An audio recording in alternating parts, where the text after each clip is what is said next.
Hogwarts, I can get rewards as long as I create something. Chapter 1. In a spooky castle outside London. Mix 4 and 1/3 of pearl powder with water.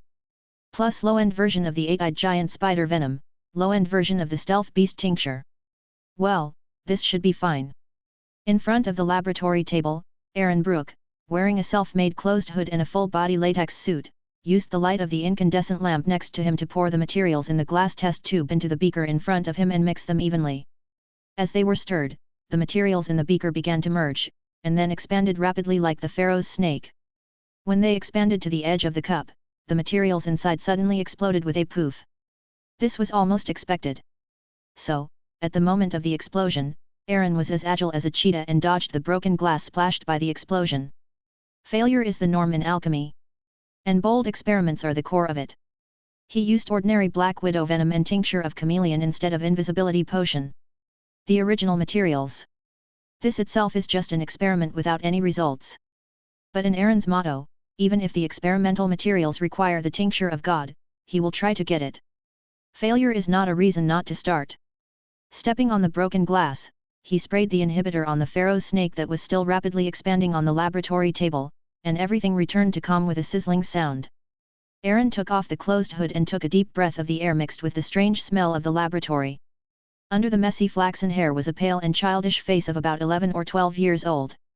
The pair of azure blue pupils were particularly bright, without revealing a trace of frustration caused by failure. On the contrary, there was a flash of excitement.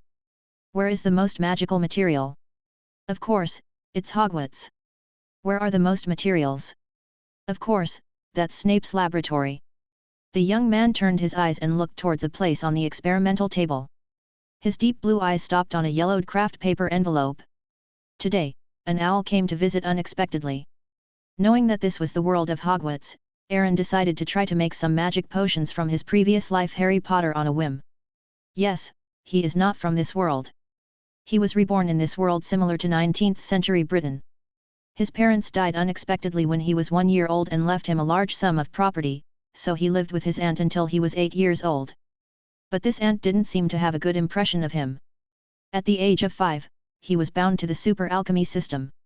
As long as he successfully refined an effective finished magic potion or magic prop, he could get alchemical value. Alchemical value can be used for lottery, so over the years, Aaron has used rewards to strengthen his body and eyesight. Now, his physical strength is comparable to that of an adult cheetah, and his eyesight is better than that of a falcon. He is a true humanoid killing weapon. In short, the more magical and powerful the things he refines, the higher the reward, even, lifespan. But the magical potions and props he refines all have a strange side effect. For example, when he was 8 years old, he refined a potion that could temporarily make a dog energetic, and gave it to his aunt's dog. The effect was indeed very significant, and the dog jumped up and down all over the house.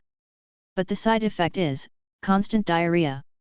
Amid his aunt's screams, Aaron realized that he might not be able to stay in this family anymore. So he took the inheritance and asked someone to find an ancient castle on the outskirts of London. These days, money can solve a lot of problems. This makes his experiments easier, and the consequences can be well controlled. Magical Wizard World. I have waited for this day that countless children have been looking forward to. Aaron chuckled, took off his rubber gloves and picked up the letter. There was a wax seal and a shield emblem on the letter. The capital letter H was surrounded by a lion, an eagle, a badger, and a snake. He tore open the envelope and spread out the letter paper. Hogwarts School of Witchcraft and Wizardry. Principal, Albus Dumbledore, President of the International Magical Confederation, First-Class Magician of Merlin's Peerless Order, Chief Magician of the Wizengamot. We are pleased to inform you that you have been admitted to Hogwarts School of Witchcraft and Wizardry. Attached is a list of required books and equipment. In addition, in view of your family environment, we will send a professor to your home tomorrow morning to answer questions and provide guidance. It seems that the school doesn't know that I no longer live with my aunt's family. Aaron pondered. However, as a young wizard from a Muggle family, they don't have the guidance of elders like wizards. They need a professor to guide them how to get to the Broken Axe and how to enter Diagon Alley. I'm really looking forward to the wizarding world. Aaron is already looking forward to which professor he will meet tomorrow. The next day, before dawn, around 6 a.m., Aaron had already gotten up early and was waiting on the sofa on the first floor. In fact, he was so excited that he almost didn't sleep all night. The light on the first floor of the castle was dim, but it didn't matter. The system had modified his eyes a year ago so that he could see in the dark. He wore a decent suit and made himself a cup of coffee. To be or not to be, this is a question worth pondering. A deep and old London accent suddenly sounded from the sofa next to him. Aaron didn't show any surprise on his face, but took a sip of coffee and turned his head away. I have been thinking about this question for a year, but there is still no answer. At this time, the sky outside was slightly white, and light was spilling in from the small window of the castle. A monkey was leaning on his chin with one hand, thinking. The monkey was like a wise man, with vicissitudes and wisdom in his eyes. To be or not to be, this is a question worth pondering. The monkey said the same thing.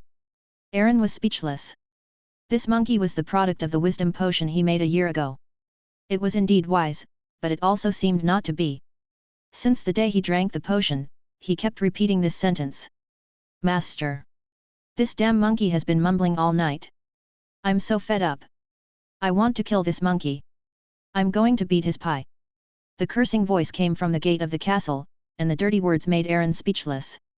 This is another product of the wisdom drug, a parrot that became as fat as a chicken after drinking the potion. This parrot is indeed much more successful than this monkey, at least it can communicate with itself. But, the side effects are comparable to the Zon army in the previous life. Fat tiger, shut up. I have a very important guest coming soon. If you dare to talk nonsense, I will pluck your feathers and throw you into the chicken coop. This parrot must be threatened by Aaron before it will be quiet for a while. Here they come.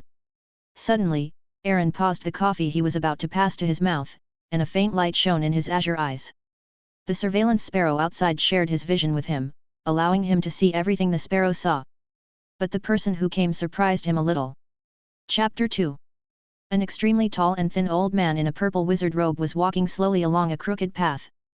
Through the monitoring sparrow's perspective, he could see the old man's appearance clearly.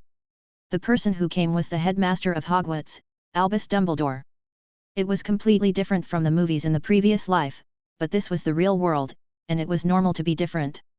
But according to the description in the original book, wizards who came to guide Muggle families were generally professors, such as McGonagall or Snape. It was indeed the real world, and it was slightly different from the original book. However, before he could think carefully, a cold voice came from his mind. Ding! The host was detected to have contact with the magic world. Super Alchemy System Upgrade. Magic Alchemy Creation System Binding. Magic Alchemy Creation System has been bound. As long as the creation created by the host is perceived as real, the creation will awaken and obtain the corresponding creation value. Aaron was stunned. The upgraded version of the system seemed to have an additional creation value function. System, what does it mean that this creation is perceived as real by others? He didn't quite understand why it needed to be perceived by others before it could awaken. The host's creation belongs to another dimension. If the real body wants to descend, it must be recognized by the will of this world. The more recognition, the stronger the creation. This time, Aaron understood. The creatures or props created by himself do not exist in the current world, that is, the projection of the real body. But as long as the characters in this world recognize it, then the will of this world will be deceived. Then the real body of his creation will leak part of its strength every time according to this bug. The more people who perceive it, the more perfect and powerful the creation will be. And he can also get more creation value to get more rewards. Wow! Aaron exclaimed in amazement, blurting out a Chinese phrase from his previous life. This creation is somewhat similar to the SCP setting of his previous life, but the difference is that he will be the master of these creations.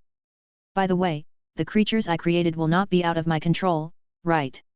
He asked the question he was most worried about. If they are out of control, then no matter how powerful this method is, he will have to think twice. The creatures will not be out of the host's control. Okay, Aaron was relieved with this sentence. At this time, the system rang again. Ding! Open the creation value lottery area. Then, Aaron saw a huge light curtain appear in front of him, and there was a disc on the light curtain that was slowly rotating. There is a note below the disc, current creation value, 324. Normal lottery, 1000 creation value draw once, 9999 10 consecutive draws 1% probability of a gold reward. Gold area, 10,000 draws once, 99,999 10 consecutive draws 1% probability of drawing a forbidden level reward. Reminder, the host's current creation value is too low, please increase the creation value as soon as possible. Seeing that even the system was complaining about him, Aaron couldn't help it. He had only saved 324 creation points over the years, could he blame himself? There weren't many good materials in the Muggle world, and the magic potions and props given by this system were all formulas, not ratios. As a result, he had to try again and again every time, which wasted time, and the side effects of the things he made were comparable to Thulhu. The main theme was to do whatever he wanted, right? Also, there was no gift pack before, so it's time to give it to me this time, right? Aaron asked for it, and he would try it out first. Gift pack for newbies, open personal attribute panel. Really? Aaron was stunned. This system, you only get it if you want it, otherwise you won't. It turns out that the system he has been using is incomplete. Damn, what a loss. Open the novice gift pack. Aaron looked at the words on the screen, but he had no choice. Open successfully, congratulations to the host for winning the golden reward, Occlumency, max level. Get gift compensation, ordinary reward, LV1 spell, cleaning spell, repair spell, flying spell. Do you want to merge the spells? Aaron's eyes widened slightly, and his previous dissatisfaction disappeared. It's so awesome. Just this occlumency, he put a lot of worries to rest. Facing the old bee that is about to come, occlumency can resist the infiltration of the outside world's mind and absorb Shen Nian. There is no need to worry about his secrets being exposed. But what does this spell fusion mean? Fusion, he said tentatively. But after a while, there was no response. That's it? That's all? Aaron spread his hands and asked doubtfully. The host has integrated low-level spells. The system said coldly. Aaron opened his personal panel with suspicion. Host, Aaron Brook. Talent, SSS+. Magic, 23, primary. Spell, Heart Spell Ancient Black Magic Spell, can integrate all spells, and cast without a wand, currently integrated, LV1, Repair Spell, Flying Spell, Cleansing Spell.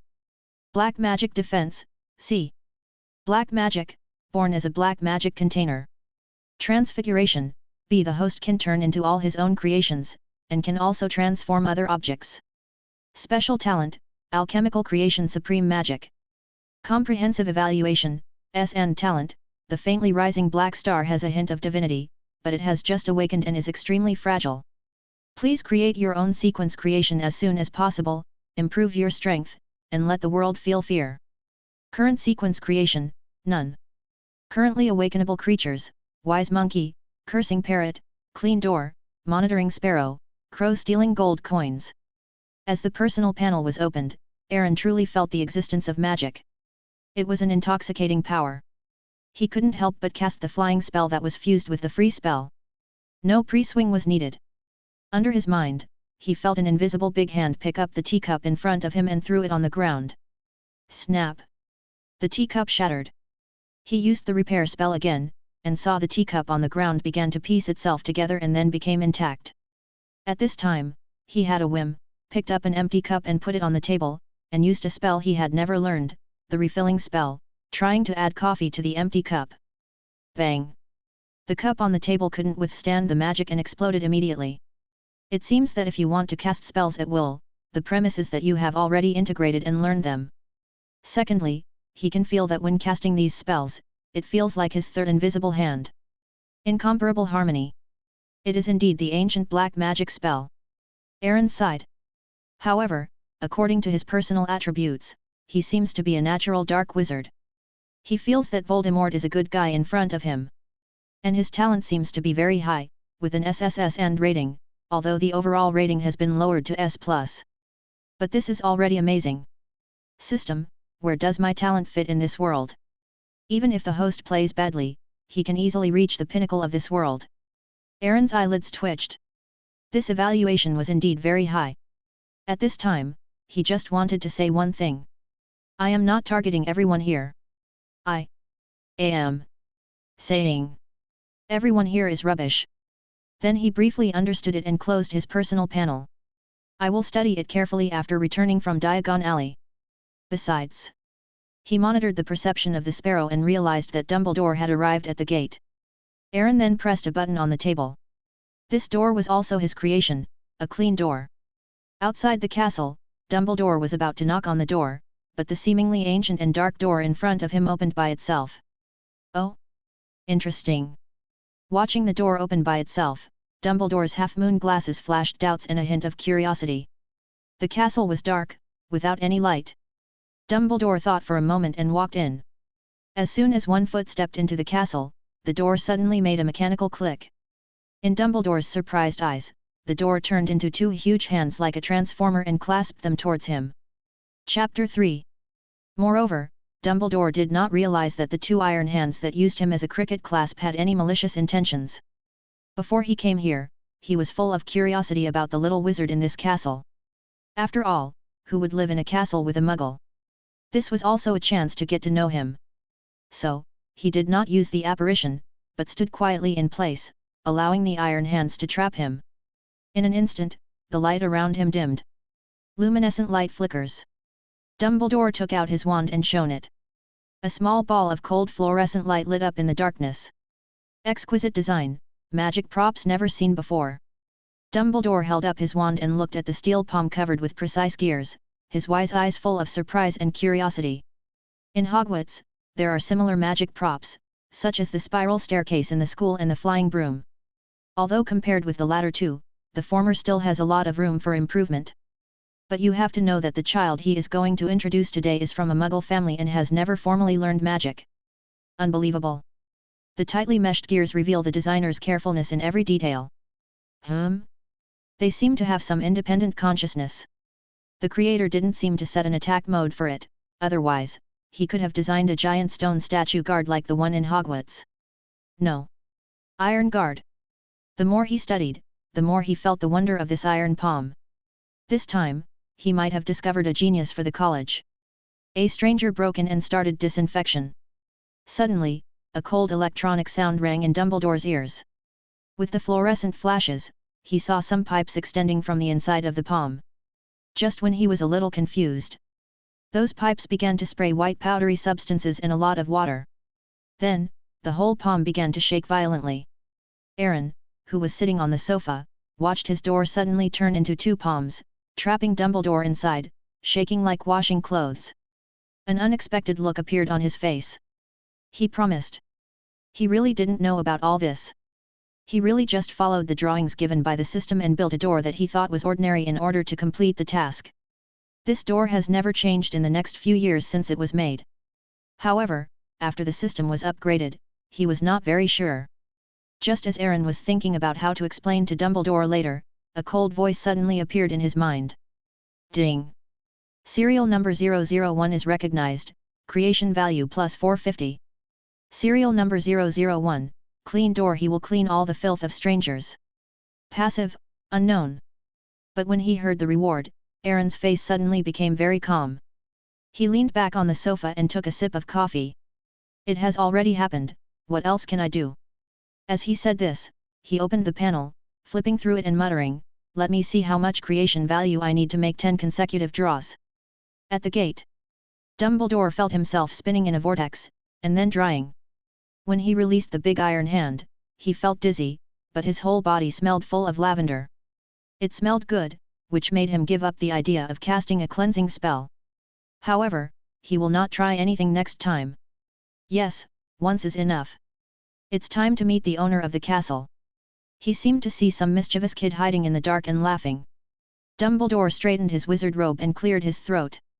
As soon as he looked up, a fat parrot as big as a chicken was standing on the railing at the door, looking at him quietly. For a moment, he thought he was dazzled. Is a parrot so big? But from all aspects, it is indeed a parrot. The four eyes met, and the air was quiet for a moment. Old dang! What are you looking at? The parrot suddenly cursed, and it was in a genuine London accent. Aaron, who was about to get up from the sofa, sat back silently. He felt that now was not the best time to meet. But this damn parrot, he must pluck its feathers and throw it into the chicken coop. Dumbledore obviously didn't expect the parrot to curse so bluntly, and he was stunned for a moment. He looked at the parrot in front of him carefully, and wisdom and a hint of surprise flashed under his half-moon glasses. This is a magical animal.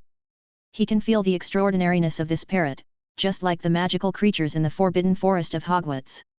Who is the owner of this castle? The door that turned into a hand, and the magical animals that he had never seen before. He has never been so eager to meet a little wizard from a Muggle family as today. Ding! Serial number 002 is recognized, creation value plus 478. Serial number 002, cursing parrot passive, it is better to offend the mysterious person than to offend it, because it will stand by your bed and scold you every day when you fall asleep for the next month. Aaron didn't expect the system to give such a high evaluation, and even compared this parrot to Voldemort. But he could foresee that the whole wizarding world would not be at peace in the future. Especially Newt, maybe he would have to set up a department similar to the SCP shelter, otherwise it would be very difficult for him to deal with it alone. But what does this have to do with me? I'm just a primary school student at Hogwarts. All this was done by Voldemort, and I have nothing to do with it. It's time to step forward, otherwise the old bee might bear a grudge. Aaron stood up from the sofa and was about to speak when he heard the parrot speak again. You bastard, I'm asking you a question. What are you looking at? Aaron's face suddenly became very ugly, he snapped his fingers, and the whole castle lit up instantly. He scolded Fat Tiger, shut up, this is my guest. Okay, master. I understand, master. Aaron politely took off his hat and said, you must be the headmaster of Hogwarts, right? Please forgive my indifference. I am very sorry for what you have been through. Now, I sincerely invite you to have a cup of coffee, okay? Dumbledore looked around the castle decoration that he had never seen before, the transparent glass long table, the floor with white light, the magnificent bright decoration, and the lights above his head that looked like the starry sky ceiling of Hogwarts. After looking around, he saw many things that he saw for the first time. Finally, his eyes stopped at an exquisite table in the living room. There stood a handsome and pale young man in a well-fitting suit. However, his pale face did not make him look weak, but gave him a touch of aristocratic temperament. At this time, the young man had one hand behind his back, and the other hand held a round hat on his chest. He bent down slightly, inviting him to come. Is that the little wizard I want to introduce today? The owner of this castle? The source of all this magic? Dumbledore smiled. At least the other party was a normal-looking little wizard, and very handsome. He was about to raise his foot and walk towards Aaron. But suddenly a voice froze his smile. Lao Deng, what are you standing there for? Didn't you see my host invited you for coffee? Chapter 4. Hearing the system prompt, Aaron was happy. Is this still possible? But seeing Dumbledore's increasingly ugly face, he felt that it was time to stop this cute parrot from continuing to act up. Fat Tiger. From now on, shut up. I command you. When he finished speaking, the parrot seemed to have really received the order and immediately stood on the pole like a soldier. Aaron also felt a faint connection. It turned out that only when he really gave the order consciously, would his creations stop. I'm so sorry, I didn't discipline you enough. I found this parrot in the forest when it was young. I went wrong in educating it. However, I hope you don't mind, it's only a 3.5-year-old child. Aaron apologized to Dumbledore, and at the end, his face showed a trace of self-reflection and blame. Before, he had never thought that his creations would have such great power. Otherwise, he would hide it. I don't know if Dumbledore believes this lame lie. Anyway, hide your ability as long as you can. Don't expose your ability before you are fully grown. Oh? Really? Dumbledore walked to Aaron and stopped. He lowered his head and examined the child in front of him, who was only as tall as his waist, with a wise light in his eyes. Obviously, he did not really believe the nonsense of the child in front of him. But before he said this, he did have a moment to teach the fat parrot a small lesson. It must be said that whether he was lying or not, this child was very smart. He was so smart that he vaguely reminded him of an old friend. He also possessed super talent and excellent ability. However, there was still some gap. The child in front of him had pure blue eyes, a sincere face, and a talent that far exceeded his. It was completely different from the ambition revealed in his eyes. He suddenly remembered the strange door before and everything he had seen in this castle. He couldn't help but feel a strong curiosity about this child. But he still resisted using Lessifermini on this child. Well, guess what? Dumbledore shrugged, stroked Aaron's head, and joked, "I believe your lies, Mr. Aaron Brooke." Then he sat on the sofa next to Aaron and put away his wand. Aaron smiled awkwardly. He knew that the lie was very clumsy, but he had said what he should say. It was up to him whether he believed it or not. After making a cup of coffee and handing it to Dumbledore, Aaron noticed that his eyes were fixed on the wise monkey beside him. "Haha, I said I picked up this monkey in the forest, do you believe me?" Aaron scratched his head innocently and said with a smile. Dumbledore looked at the child's smile and suddenly felt that his understanding of the child was a little biased. At a certain moment, he felt that this child was more evil than him. But this thought was only for a moment, and he regarded it as an illusion. "I am very willing to believe your promise." Dumbledore took a sip of coffee and found it surprisingly delicious. He couldn't help but drink a few more sips. He sipped his coffee and stared at Aaron with a half-smile in his eyes. "Of course I believe my child. After all, there are no monkeys in the castle except the forest. Survival or—" Suddenly the monkey's voice with a deep London accent sounded. "Shut up!" But Aaron immediately scolded the monkey halfway through his words. The monkey swallowed the half of his words, but his body was shaking. It seemed that he would feel uncomfortable if he didn't finish the other half. Dumbledore, who was squinting his eyes while tasting his coffee, suddenly opened his eyes wide, and his shaking hands spilled some of the coffee in the cup. He leaned forward, looked around, and then looked at Aaron and the monkey. "Did I just hear wrong? This monkey speaks." Aaron patted the monkey's shoulder and lowered his voice. "Dear Mr. Dumbledore, I think you heard it wrong. When I am alone in the castle, I occasionally practice bass and Shakespeare's Hamlet to pass the time." He recited a passage in a deep voice. "To be or not to be, this is a question worth thinking about." Puff! The monkey next to him suddenly spat out a mouthful of saliva. This monkey is really terrible. After all, he doesn't have the same sense of hygiene as humans. Aaron glared at the monkey fiercely, turned to Dumbledore and explained with a smile. "Okay, kid, we don't have much time, let's put aside these little farces for now." Dumbledore finished the coffee in the cup in one breath, and his face began to become serious, but when he saw Aaron very considerately fill the cup with coffee, his face eased a little. As Aaron was born in a country of etiquette in his previous life, he would have been in vain if he didn't have these social customs.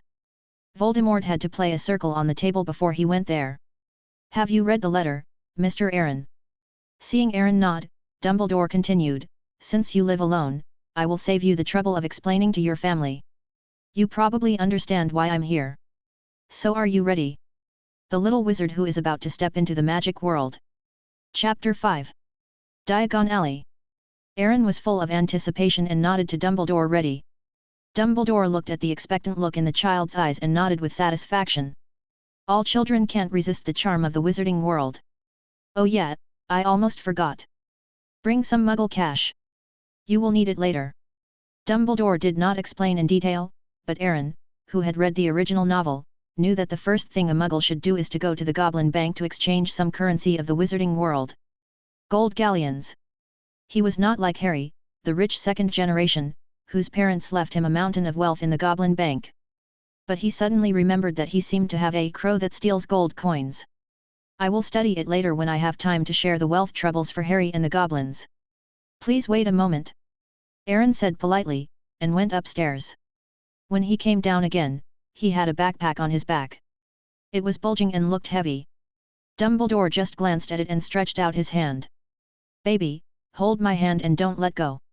Remember to relax and hold your breath. It might be a little uncomfortable." Grabbing Dumbledore's hand, Aaron took a deep breath and closed his eyes. He could even hear his heart beating. It was not because of fear, but excitement. But Aaron waited for about 10 seconds with his eyes closed, but there was no reaction. He opened his eyes and found Dumbledore looking at him with a meaningful smile. "Oh, I almost forgot." Dumbledore shrugged and pointed at the empty coffee cup on the table next to him. "Your coffee is the best coffee I have ever tasted. If I can drink it often in the future, I will keep your secret for you." Hearing this, Aaron cursed in his heart. He knew that he couldn't easily fool this cunning old bee, but he was sure that Dumbledore definitely didn't know what he was hiding. He only knew the fact, not the reason. "Sure." Aaron spread his hands and added the coffee creamer he developed himself. "It was so delicious that it would kill you, old bee."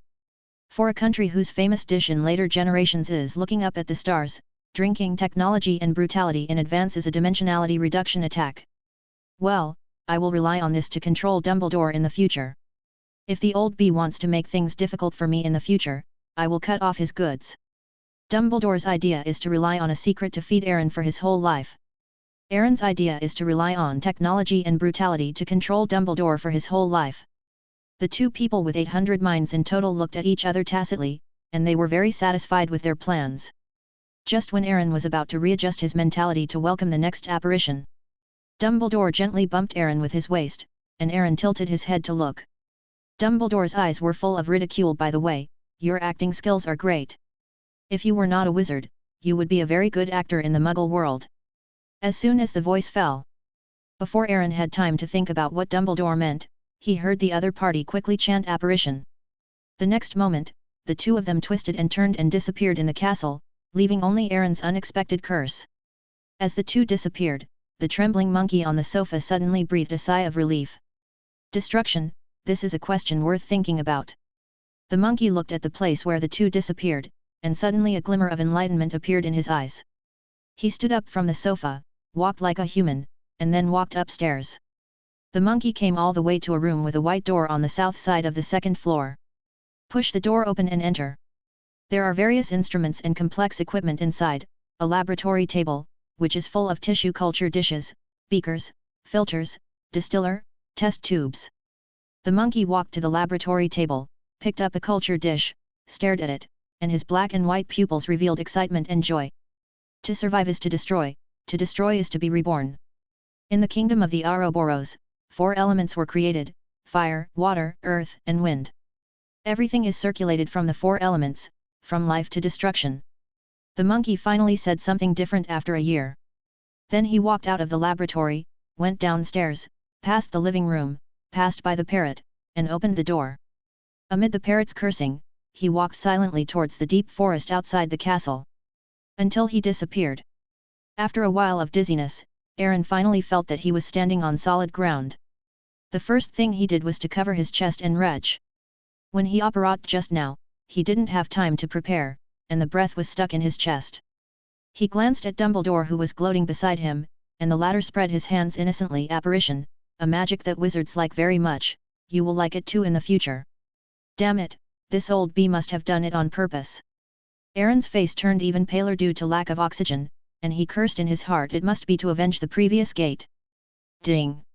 Hidden sequence, scientific wise man self-recognition, creation value +000. Serial number, scientific wise man, with a hint of divinity. Suddenly, the system's voice rang in his mind. Chapter 6. What does the system mean? Aaron asked in his heart.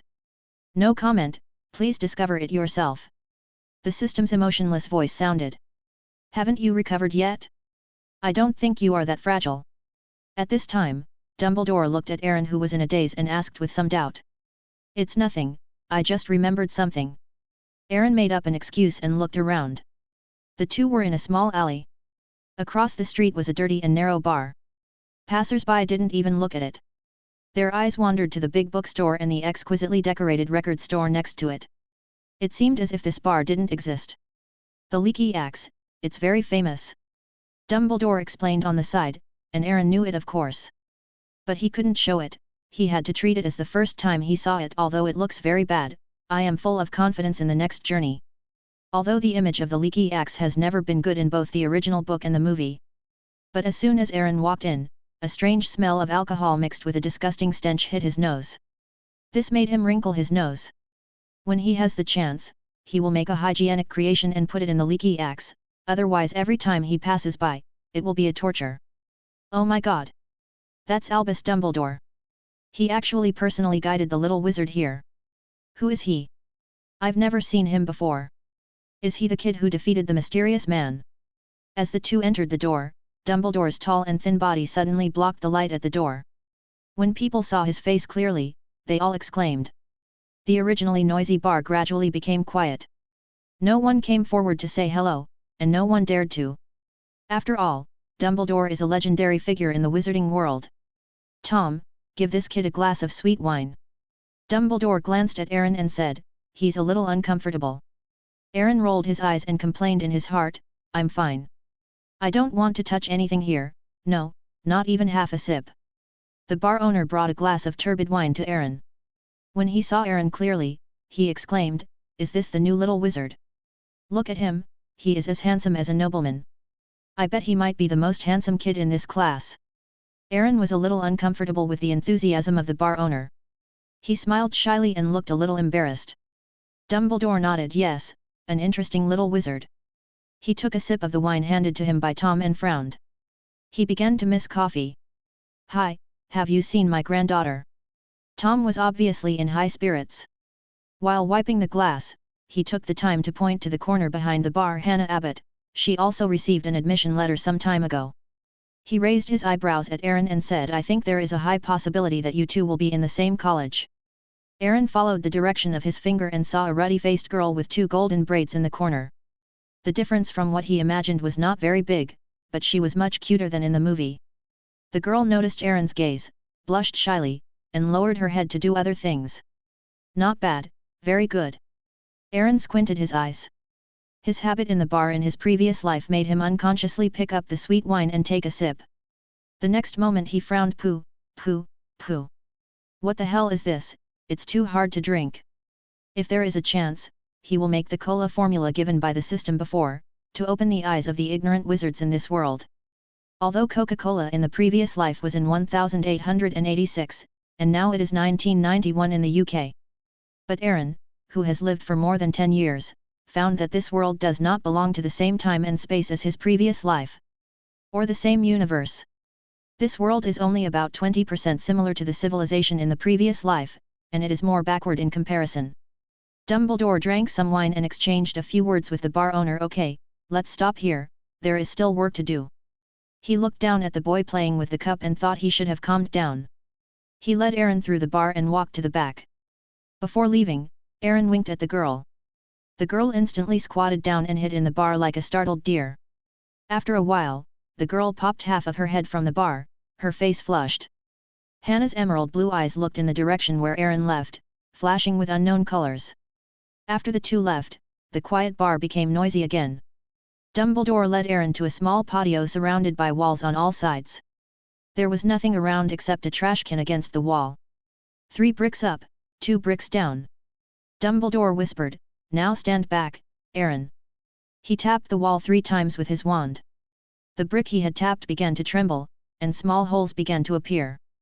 As the holes grew larger, a winding cobblestone path appeared. Remember this doorway, and you can come to Diagon Alley by yourself in the future. Aaron nodded obediently, indicating that he remembered it. At this time, he was already thinking in his mind, if he made a creation similar to the ghost wall. Put it here at the doorway, and let the little wizards who come here turn around in it for a few hours. In this way, he can continuously brush the creation value. Dumbledore was a little surprised. Aaron was a little too obedient. Although he did not raise any questions. For example, moving the trash can or something. But his eyes were fixed on the location of the doorway. For a moment, Dumbledore felt that this child was not as obedient as he looked. Following Dumbledore, Aaron stepped on the cobblestone road and stepped through the archway. In an instant, his vision was wide, as if traveling through time and space. In the patio. As Aaron and the others entered, the archway began to shrink. Just when it shrank to the size of a stone pier, a fat parrot like a chicken suddenly fluttered down from the patio. Master, the taste of the master. The master is here. The parrot muttered, and then flew into the shrinking hole. Chapter 7. Aaron felt like he had come to a magical country, which was completely different from the feeling of watching a movie. Welcome to Diagon Alley. Seeing Aaron's amazement, Dumbledore smiled. Aaron was a little overwhelmed. As the commercial center of the wizarding world, it looks very lively here. Many wizards wear robes and shuttle between shops or negotiate prices with the owners of the stalls. The buildings here are full of steam and medieval styles. The buildings are crooked but stand firm. The rows of buildings include the heaviness of Baroque, the mystery of Gothic, and the blackened Rococo style. The new and the old collide, and the Renaissance is mixed with Romanesque, Tudor, Elizabethan or Italian. It is not an exaggeration to describe Diagon Alley as a hodgepodge. Being there, Aaron followed Dumbledore through walking in the streets.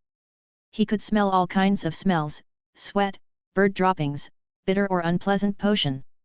The shops on both sides were even more peculiar, with convex semicircular windows divided into lattice windows, strange-shaped houses, pointed roofs, and brown-grey tones. Very Victorian. He saw many familiar shops along the way. The crucible shop with a pile of crucibles outside the door, but Aaron didn't need this, his alchemy was more advanced. The pharmacy that sold materials, the Doraemon owl shop where you could see all kinds of owls through the window. A banner was hung at the door of a store, New Nimbus 2000 highest speed. There were also some things Aaron had never seen in the original book or even in the movie. "We're here, kid. I think you're fascinated by what you see," Dumbledore reminded the fascinated teenager. Aaron pulled himself out of the magical world and looked up. What caught his eye was a snow-white building that was out of tune with the surroundings. It seemed to be separated from the surrounding buildings by 2 centuries. What a bright bronze door!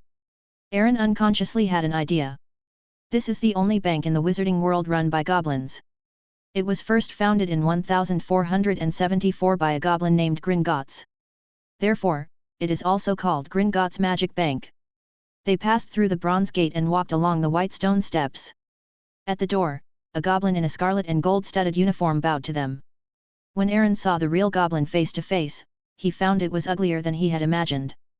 The goblins in the movies and TV shows in his previous life were more handsome than them. When they passed through the second silver door, there were some warning words engraved on the doors on both sides, but Aaron subconsciously ignored them. A goblin led them to a tall marble hall and left. There were many goblins here guiding countless wizards to come and go.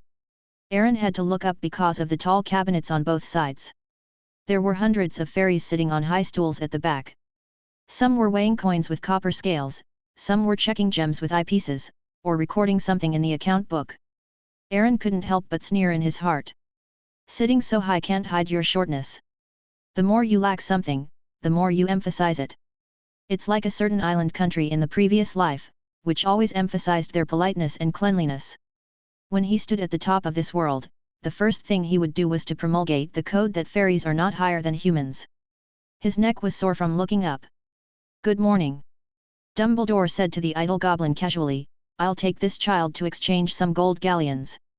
Then he lowered his head and said to Aaron, "Child, take out the cash you want to exchange." Seeing Aaron's head just sticking out of the counter, Dumbledore cast a flying spell and placed a stool at Aaron's feet. Aaron stepped on the stool and took out palm-sized pieces of gold from the backpack behind him, a total of 10 pieces, 1 pound each. Dumbledore looked at Aaron in surprise. Such a small body carried such heavy gold, but he didn't show any heaviness along the way. Seeing the gold, Aaron noticed that the goblin opposite him had a light in his eyes. Sure enough, gold is hard currency everywhere, and its non-synthesizability determines its preciousness. However, it is said that an alchemist named Nicholas Flamel created a magic stone, and successfully turned mercury into gold. And now this philosopher's stone is hidden in the underground treasury of the Goblin Bank. The greed in the goblin's eyes disappeared in an instant, and he returned to his cold appearance. Although the little wizard in front of him was guided by Dumbledore, the goblin's greed was enough to make them ignore the greatest wizard of this century. Moreover, in history, goblins have rebelled more than once, although they were all suppressed. But the alien's heart to kill witches will never be erased. Putting the gold on the copper scale, the goblin began to say a total of 10 pounds, 1 pound now is about 7.32238 grams of gold, but your gold is not of good quality, count it as 1 pound and 5 grams of gold. The current exchange rate of pounds to gold galleons is 5 to 1, so 1,000 pounds is equivalent to 200 gold galleons. Hearing the offer from the goblin, Dumbledore frowned, but did not speak. He did not think that the little wizard would suffer a loss in silence. After hearing this, Aaron pondered for a moment, and then said lightly, "I'll give you a chance to re-quote Chapter 8. But he didn't expect it to be so low. In fact, this is normal. There is no restriction on the exchange of Muggle currency to gold galleons in the original book. But Hermione, who comes from a dentist's family, has to think for a long time before buying things in the wizarding world. The dentist's family is not very poor. The only explanation is that the exchange rate is very low. After all, think about it, using ordinary currency to exchange gold galleons that can buy magical items." The goblin laughed strangely after hearing Aaron's words, and then said arrogantly, "Sir, your gold is indeed the highest price we can offer. You see, the quality of this gold must have a lot of impurities in it. Aaron almost laughed out loud when he heard this. As the most talented alchemist in the world, how could he not know whether there were impurities in the gold? As expected, the goblins would only behave themselves when they were placed on the wall as specimens. Ding! The host is not happy. Turn on positioning mode. The host can tag anything and let his creation do it. Do you want to turn on positioning mode? Aaron sighed. Sure enough, the system's functions are still to be developed. I will practice more keywords in the future. Open. As the order was given in his mind, everything in front of him changed. Everything in the Goblin Bank appeared in his eyes like a game. No matter what it was, there was a flashing green box on it. As long as he touched it and thought about it, it would be marked. Seeing that the little wizard remained silent under his words, the goblin couldn't help but smile confidently. After all, he was a little wizard in the Muggle world, and his knowledge was not as good as those of the wizard family. He could get a large commission this time. Dumbledore on the side saw this and couldn't help shaking his head. After all, he was just a child. For the complex world of adults. No. Especially these greedy and cunning goblins, they were confused after all. When he was about to help the child, he saw Aaron suddenly raised his head. In the goblin's puzzled eyes, Aaron picked up a piece of gold and put the mark. To be on the safe side, he touched each piece of gold and piled it in front of him. Oh no, sir! The goblin thought Aaron was going to go back on his word and suddenly became anxious. This was related to his commission. Gringotts is the only bank in the wizarding world. The price we give is very fair. Exchange it. Aaron interrupted the goblin calmly, his blue eyes did not waver at all. Just as you said, 1,250 gold galleons. As he said that, he pushed the gold piled up like a pyramid in front of him. Dumbledore beside him showed a look of approval in his eyes, and he knew. Child, you have to know, Dumbledore advised. I've made up my mind, let it be. Aaron looked at Dumbledore with a smile. Dumbledore could see the determination on the boy's gentle face. Okay. Dumbledore nodded. Since it was his own decision, he would not dissuade him too much, but he was still a little disappointed. He thought that this seemingly genius boy would have a better way. It's not that Aaron didn't want to fight for some benefits, but he felt that it was not worth spending time here. After all, the wealth of the Goblin Bank is his own. It is not in line with the style of the future devil to be entangled here for such a small matter. He was also anxious to try the arms. No, where is the wand? Ah, this, the goblin behind the counter was suddenly speechless. He had already prepared a long speech to try to persuade the little wizard, but he didn't expect the other party to be so straightforward. Okay, here is your 1,250 gold. Pushing the converted gold galleons over, the goblin was overjoyed. He had been working 996 hours a day until now, and he had just ripped off the fattest customer in history. His damn wife always criticized him for his low salary, so he would slap her in the face when he got home today. Aaron put the gold galleons on the counter, and Dumbledore thought it was over. The boy suddenly stood up and lay on the counter. This goblin, oh no! Aaron looked at his work badge and said, Mr. Laxey, your hat is really nice, can I see it? Hey! The goblin was suddenly confused by the human wizard in front of him, but for the sake of making a fortune, he took off his hat and handed it over. Aaron, who took the hat, put the mark on it, but was afraid to be unsure, so he pretended to appreciate it and put dozens of marks in it. Oh, Mr. Rashi, you have such a good eye. Look at the workmanship and the stitching. The fabric feels really good. I guess your wife must be with you because of your taste, right? Aaron marked the hat inside and out, even the seams, and then handed it back to the goblin. The goblin took the hat with a smirk and put it back on, looking at the boy's generous praise and the pure light in his eyes. He suddenly felt very dirty and damnable. He had clearly used despicable means to deceive him, but he still praised him sincerely. Then Aaron said to Dumbledore, let's go. Crow, now I will personally grant you the sequence. After leaving the door, Aaron's eyes turned cold and he said in his heart. Chapter 9. Sequence number 003, Gold Stealing Crow, Passive, Shadow Infiltration LV1, Special Passive, 1 cubic meter of Traceless Extension Spell Space. The host can use creation value to upgrade its space capacity. Success. Aaron was just trying to see if he could awaken the creature. After all, monkeys can awaken themselves. It's just that this kind of recognition without external force doesn't seem to give the creature value. But this is also in line with Aaron's idea. Some special creatures are better known to outsiders. It's best if no one knows about it. At this moment, he began to give orders in his mind. Serial number 003, Crow that steals gold coins, I command you.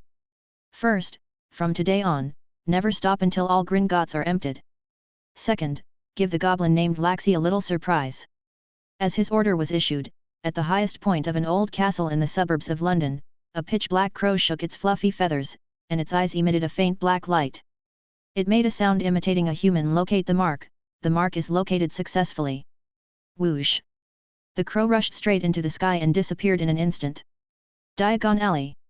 200 galleons is a fortune that many ordinary pure-blood wizards cannot afford. These things are enough for you to buy all the necessary things for study, and still have a lot of gold galleons left over. And what I'm even more curious about is, why don't you let me help you get justice? The two walked all the way to Madame Malkin's robe shop. Dumbledore looked at the boy in silence, and asked the doubts in his heart while comforting him.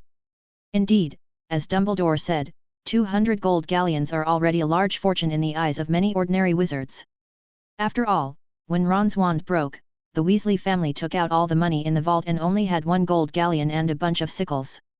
So this led to many of Ron's things being second-hand. But until now, Aaron wanted to complain about the conversion of gold galleons. Speechless prime number conversion, 1 galleon equals 17 sickles, 1 sickle equals 29 nuts. A country that is not very good at arithmetic will not be able to arithmetic. But Dumbledore obviously misunderstood. Aaron was in a very good mood at this time. I don't let you get involved because this matter is too small. Aaron said softly, as if he was talking about something very insignificant. I don't want to waste my time on these things. On the one hand, as the headmaster of Hogwarts, you shouldn't oppress goblins just for a few gold galleons. This is very beneath your dignity. He raised his head, his pair of deep blue eyes were particularly serious. Most importantly, as an orphan, I am used to solving problems in my own way. After saying that, he continued to walk forward. In the spot, Dumbledore felt his heartbeat speed up a little. He carefully recalled the boy's words. He found that the other party's thinking was very thorough, and there were some things he had not thought of. In addition, from the last paragraph, he sensed the boy's deep self-esteem. Is he really 11 years old? Dumbledore looked at the boy's thin but determined back with a complicated expression. There was another reason. He didn't believe that the child was so well behaved. Since entering Diagon Alley, the child has been so well behaved that it makes him flustered. Soon, among the rows of strange-shaped shops, Aaron saw the doorplate of Madame Malkin's robe shop. The two entered the shop one after another. Madame Malkin was a short and fat witch with a sweet smile, wearing a purple dress. Oh, what a handsome little wizard, are you going to buy a Hogwarts uniform? She called out to Aaron, who was looking around curiously in the store.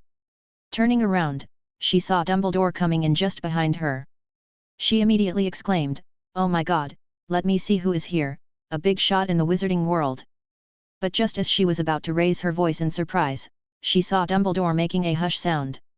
She then covered her mouth and looked around the store in a low voice.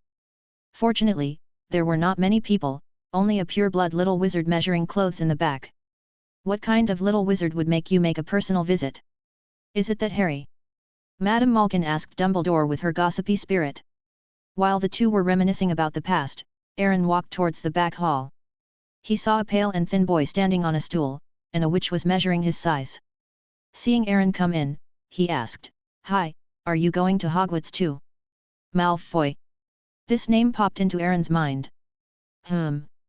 He nodded, and at the same time looked at some sample wizard robes hanging around, touched them with his hand. The material was very comfortable. As if he heard that they were the same kind of people, the boy began to chatter incessantly. Something like Dad bought him books, Mom bought him wands, etc., and the tone of voice sounded particularly pretentious to Aaron. For a moment, the whole store was filled with a happy atmosphere. Aaron didn't want to pay attention to him, but looked at every inch of the strange place in the store. After talking to himself for a while, Malfoy suddenly turned his head and asked, "By the way, which family are you from?" Aaron knew that he was testing whether he was a Muggle.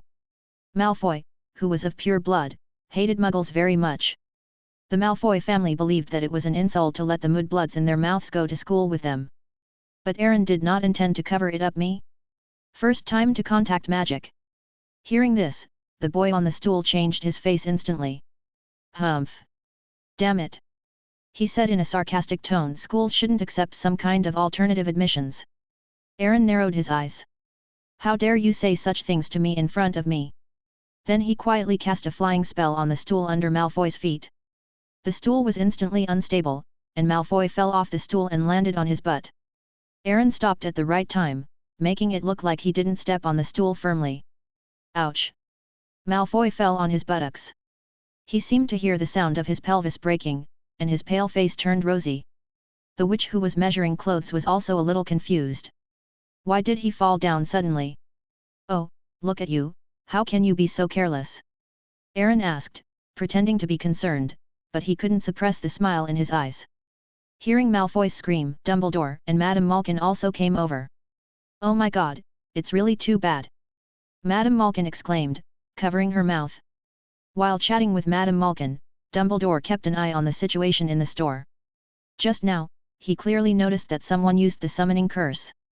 However, there were only a few people in the store, and it couldn't be a witch, nor could it be the young master of the Malfoy family, so there was only one person. He looked at Aaron on the side, and his eyes clearly revealed an uncontrollable smile. Chapter 10. Did you do it? Dumbledore asked with a smile. Aaron wanted to play dumb, but the other person's eyes were full of certainty. It seemed that his little tricks could not be hidden from this big man in the wizarding world. Yet, just teaching him a little lesson. Well, that's not a big deal, the Malfoy family is indeed a bit arrogant. Dumbledore's voice changed here. I remember that you haven't learned magic systematically, right, kid? You don't have a wand.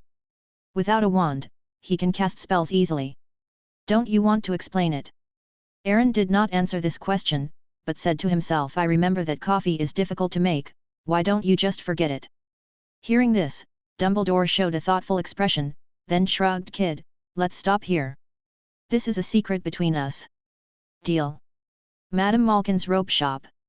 Malfoy walked out of the shop with his hands on his butt and grinned. Madame Malkin had used a quick healing spell to heal his butt, but it still hurt. It was really strange, how could the stool move by itself?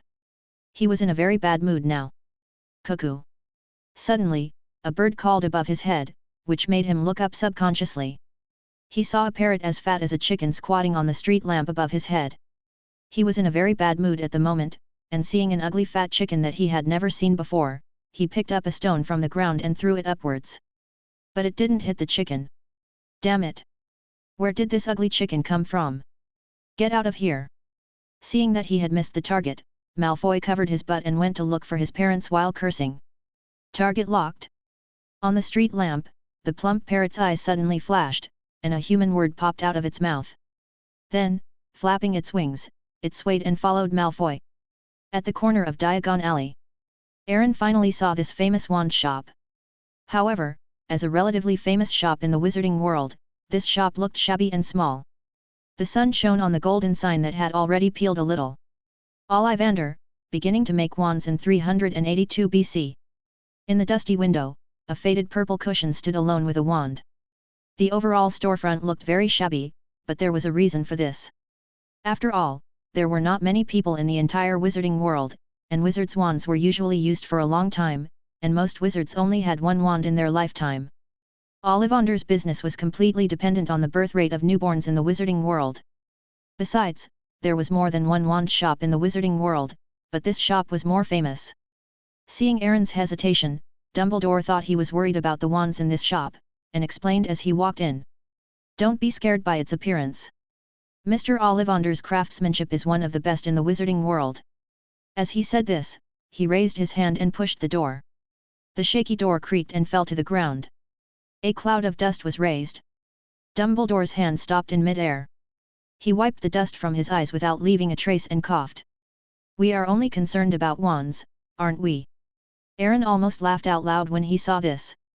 He went inside. The space inside was not large. The containers were filled with thousands of narrow boxes, which were stacked up to the ceiling. The sun shone in through the windows, and thick dust could be seen swirling in the light column. At this time, there was a ding-dong sound. An old man came out from the back. His light-colored eyes suddenly lit up when he saw Dumbledore. "Oh my god! Albus Dumbledore! Why are you here?" Dumbledore smiled politely. "Bring a little wizard to buy some things." He pointed at Aaron beside him. Mr. Ollivander turned his eyes and saw Aaron, and walked up quickly. He grabbed Aaron's hand. Aaron was startled by his action, and then he saw the old man sticking to him and staring into his eyes. "Strange," he muttered, and then lifted Aaron's hair with his pale long fingers. Soon he looked at Dumbledore. "Isn't it that child?" Seeing the other nodded. Ollivander's eyes showed a hint of excitement. He rubbed his hands and walked to the shelf to choose. "Apart from him, what other children can you personally guide? I really want to see." "Oh, right." Mr. Ollivander looked at Aaron and said, "By the way, what's your name?" "Aaron Brooke." "What a good name." He took out a long measuring tape with silver scales from his pocket and said, "Mr. Aaron, which hand are you good at?" "Right hand." Aaron touched his nose. He actually wanted to say that he was good at both hands. If possible, he wanted to buy a few more. After all, for Aaron, who came from a country of etiquette, the root of fear comes from insufficient firepower. If you can bring a lot of magic wands and tie them on your arms in a ring, wouldn't it be a magic Gatling gun? Chapter 11. Although he knew that the more wands you have, the better, because that would make your magic power dispersed and not condensed, but he just wanted to try it. At the same time, he silently said to a certain world in his heart. "See it. When you're practicing spells with chopsticks. I'm almost getting a real wand. Child, raise your arms." Ollivander ran over from the shelf again, his light-colored eyes full of enthusiasm, looking at Aaron like a work of art. In the past, he used to measure with a magic ruler, but today he did it himself. From shoulder to fingertips, from wrist to elbow, shoulder to floor, knee to armpit, and finally measured the circumference of the head. Aaron could feel his excited breathing hitting his hair. It must be said that Ollivander's obsession with the law of wands even exceeded the concept of good and evil. He was full of enthusiasm for matching powerful wizards with appropriate wands. And he was also the first person to propose embedding the core material with extremely powerful magic into the selected wand wood. Thus, the best quality wands in the wizarding world were made, overwhelming the other two major wand-making families. "Don't worry, kid. Ollivander has all the wands you want," he muttered and began to search the shelves. "Look, this one is made of ash, lime, shell, and bone, with the mother-of-pearl core." Ollivander opened a box and took out a wand to show off to Aaron. "You'll never guess where the other one is." He waved the wand in front of Aaron, and Aaron thought it was for him and reached out to take it. Unexpectedly, Ollivander took back the wand with a feint and put it back in the box. "Didn't you guess it? It's Newt's commander. He's very famous. It doesn't matter if you don't know him. You'll know him eventually." "Aaron." As if seeing Aaron's frustration, Ollivander smiled and said, "This one doesn't suit you." Then he took out another one. "Chestnut, dragon nerve, 9¼ inches, try this one." Aaron took the wand with excitement, but under the expectant eyes of Dumbledore and Ollivander, there was no reaction. This shouldn't be the case. Aaron waved the wand, trying to inject some magic power and cast a cleansing spell. But the wand trembled slightly in his palm, and there was no reaction at all, just like an exquisite figurine. "No way, Uncle, your store sells inferior products." For a moment, Aaron looked at Dumbledore, and Dumbledore looked at Ollivander. Ollivander spread his hands, indicating that this was the first time he had encountered such a situation. Normally, even if the wizard and the wand are extremely incompatible, they can still exert a little effect. It's just that the power of casting with an incompatible wand will be very unstable. But like Aaron, there is no reaction at all, which is extremely rare. "No. Never encountered it. Don't look at me like that. Ollivander never sells inferior products." Ollivander was a little angry when he noticed the two people's questioning eyes. He snatched the wand from Aaron, and then searched on the shelf again, saying, "Child, focus, it is the wand that chooses you, not you who chooses the wand." Soon he took out a long dusty box from the shelf, opened it and handed it to Aaron. "Maple, 7 inches long, phoenix feather, very flexible. Try this." Aaron looked at the wand in front of him suspiciously, his heart beating. "There shouldn't be any problem, right? What's that look in your eyes?" Ollivander said in a deep voice. Aaron smiled awkwardly and took the wand. Still no reaction, he didn't even feel a little reaction. In the legend, there was no feeling of harmony between wizards and wands, or repulsion. He felt like he was holding a piece of wood with a very good texture. Is it because he is a time traveler? Is it causing my magic to be incompatible with this world? This shouldn't be the case. I think other time travelers can do it. Aaron was doubting his life. Just now, he laughed at the children in a certain world who could only wave chopsticks. Is retribution coming so quickly? He was a little unwilling to give up. He poured magic power into it and tried to cast a cleansing spell. But just like before, the wand in his hand was like a dead object. When the magic power was poured into it, it was very sluggish and there was no reaction. No, the wand trembled slightly in his hand when the magic power was poured in. Aaron just thought it was because of the forceful pouring of magic power. Please give me some reaction, how can I get interested like this? It would be nice if it could just move a little. Aaron shouted helplessly. It's confirmed.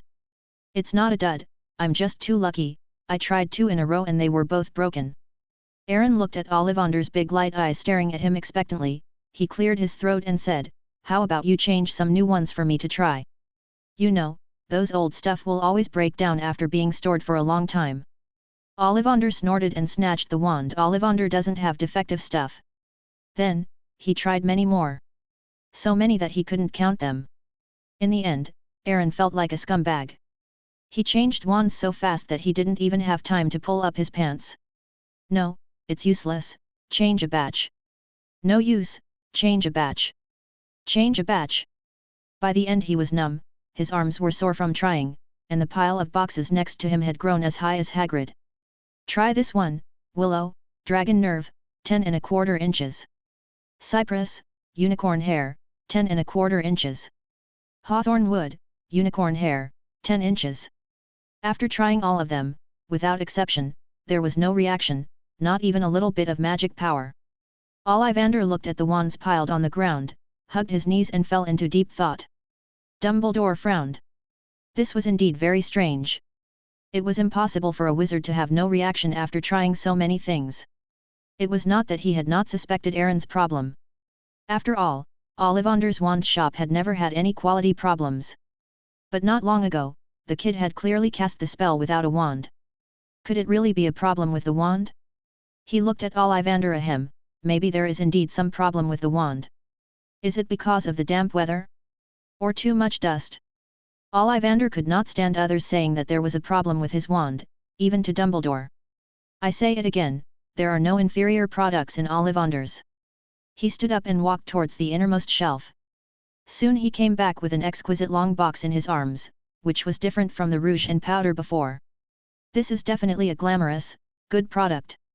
Try this. Mr. Ollivander's light eyes were full of confidence. He opened the box and took out the wand 13½ inches long, phoenix tail feathers. Seeing this familiar wand, Aaron almost blurted out F. Chapter 12. When Dumbledore saw it, his eyes flickered under his half-moon glasses, and he hesitated to speak. But in the end, he chose to remain silent. Sure enough, Ollivander stared at Aaron with his pale, colorless eyes. I remember the whereabouts of each wand, Mr. Aaron. 2 feathers of the same phoenix tail were used to make this wand. And the other one, in. Never mind, I guess you don't know. I was going to leave it to that child. Aaron looked at the wand that Ollivander handed over, thinking that it wouldn't be unresponsive this time, right? After all, the wand that Harry had been using in the original book was the same as Voldemort's. But when he held the wand tightly as expected, the magical feeling he imagined did not appear. In other words, it was exactly the same as before. Seeing this, Dumbledore and Ollivander looked at each other, and both of them saw confusion in each other's eyes. There was even a moment when Dumbledore wondered if he had made a mistake. He brought a muggle to the wizarding world? However, this is impossible, and the Book of Admission will not be wrong. What is certain is that now it can finally be confirmed that there are some inexplicable problems with this little guy. It's not a problem with the wand. Ollivander naturally thought of this problem, and he breathed a sigh of relief. Aaron waved the wand, trying to inject magic into it, and shouted to somewhere Oxiozomt, flying spell, ... Except for the wand trembling slightly in the palm of his hand, nothing happened. At this moment, Aaron's face was black. I don't believe it. Aaron rolled up his sleeves, gripped the wand tightly, and decided to be rough. Before, he pushed it in slowly, trying to cater to it, and was very gentle. But now he changed his strategy. Maybe these wands like him to be wilder? Before, Aaron just injected magic power into them casually, trying to get some feedback, but now, he directly drove the maximum horsepower. One foot stood on the stool, one hand held the wrist holding the wand, and sprinted all the magic power in his body. The force was so great that his pale face turned red. Ollivander saw this scene and shook his head in disappointment. A talented child does not even need to deliberately cater to the wand. The wand will move by itself to cater to the user. On the contrary, no matter how hard you try, it is difficult to get the recognition of the wand, and rough use will only waste your strength. But the old wand is an exception.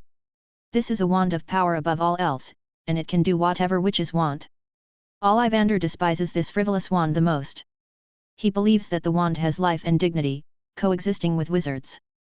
Originally, he was very excited about the arrival of this child. Could it be that an ordinary little wizard could be guided by Dumbledore? Ollivander's wand shop has been famous for making wands for Dumbledore since his grandfather's generation. Later, he also made his mark in the wand-making industry many years ago because he sold a wand to a wizard. To this day, no one is more eager than Ollivander himself to produce a new genius, a legendary wizard, using the wand he made with his own hands. He is old and there are not many days left to wait. Today Dumbledore brought him hope, but also disappointment. Noticing Ollivander's resentful eyes, Dumbledore was silent, he didn't know what to say. This child has given him a sense of evil from the beginning to now. I hope this is not true. Looking at Aaron's flushed little face, with beads of sweat on his forehead, Ollivander couldn't help but stepped forward and reminded him, "Child, sometimes, the disapproval of the wand does not depend on." Bang! He didn't finish his words, only to see the wand in Aaron's hand explode. The chaotic magic rushed up to the sky, blasting a hole in Ollivander's wand shop. The shock wave knocked Ollivander, who was close to him, directly onto the shelf. Suddenly, a pile of long boxes buried him. Dumbledore was far away, but the magic wave still blew him back a little half a step. That child actually has such powerful magic. Dumbledore's face showed a rare shock. Aaron, who was closest to him, felt that he was just using his magic as much as possible, and then he heard a bang. Then he flew up. The wand exploded. Aaron cursed in mid-air. Then he crashed into the shelf on the other side, and the scattered boxes buried him inside. At this point, there was no standing shelf in Ollivander's wand shop. After a brief silence in the store. Clang! A hand suddenly stretched out from under a pile of long boxes, and Aaron climbed out. The first thing he did when he stood up was to check his body for any missing parts. He checked from head to toe, even pulling down his pants. Fortunately. He patted his chest with relief. Fortunately, they are all here. But when he looked into Ollivander's, he was stunned. Ollivander's shop looked like it was sold out at $0 prices. Thousands of narrow boxes were piled up on the ground in a mess. Dumbledore stood at the door, looking dusty. And just at this moment, a pile of dust fell from above and sprinkled on Dumbledore's face. Aaron tried not to laugh out loud, because he did all this. Pretending not to notice Dumbledore's resentful look, he looked elsewhere. After looking around, he didn't see Mr. Ollivander. "Where's Mr. Ollivander?" Aaron asked in confusion, dusting himself off. "I'm here." Swish! Mr. Ollivander jumped out from under another pile of boxes, staring at Aaron with a fanatical look on his face. Chapter 13. He didn't even take a look at what the store looked like. He had a guess in his mind now, and he had to go and verify it immediately. "Mr. Aaron." Ollivander's voice trembled a little. "Let me ask you, when you picked up the wand, did you feel anything?" "Feeling?" Aaron scratched his head. "I don't feel anything. However, the feeling is when I pick up the magic wand and inject magic into it." "He is trembling." After thinking for a while, Aaron added, "It feels like he is trembling." Hearing this, Ollivander's eyes lit up instantly, and Aaron felt a ball of fire burning from his eyes, burning more and more fiercely. "I knew it! I knew it!" Ollivander jumped up from the ground, laughed like a madman, and turned to walk back. Aaron watched him squeeze into the box mountain with difficulty, and then disappeared. "What happened to him?" Aaron asked Dumbledore beside him. Dumbledore wiped the dust off his glasses, glanced at Aaron, and looked around. You mean you're asking me? Aaron smiled awkwardly. How could he know that the wand would explode? No one said he couldn't do that. He might be the first wizard in history to blow up his wand. He suddenly thought of a question: what would Harry do if the wand exploded? Soon, the pile of boxes moved, and Ollivander squeezed in from the middle. Aaron saw that he was holding a long black box with complex patterns engraved on it. Ollivander said as he walked. It's not that you don't have talent, kid. On the contrary, your talent is terrifyingly high. The reason those wands don't move is because they feel they are not worthy of you. Wands have souls. They dare not accept your magic, so they tremble in fear. Dumbledore on the side did not expect Ollivander to give this child such a high valuation, and his breath stagnated. So this is the reason, Aaron pondered. Yes, child.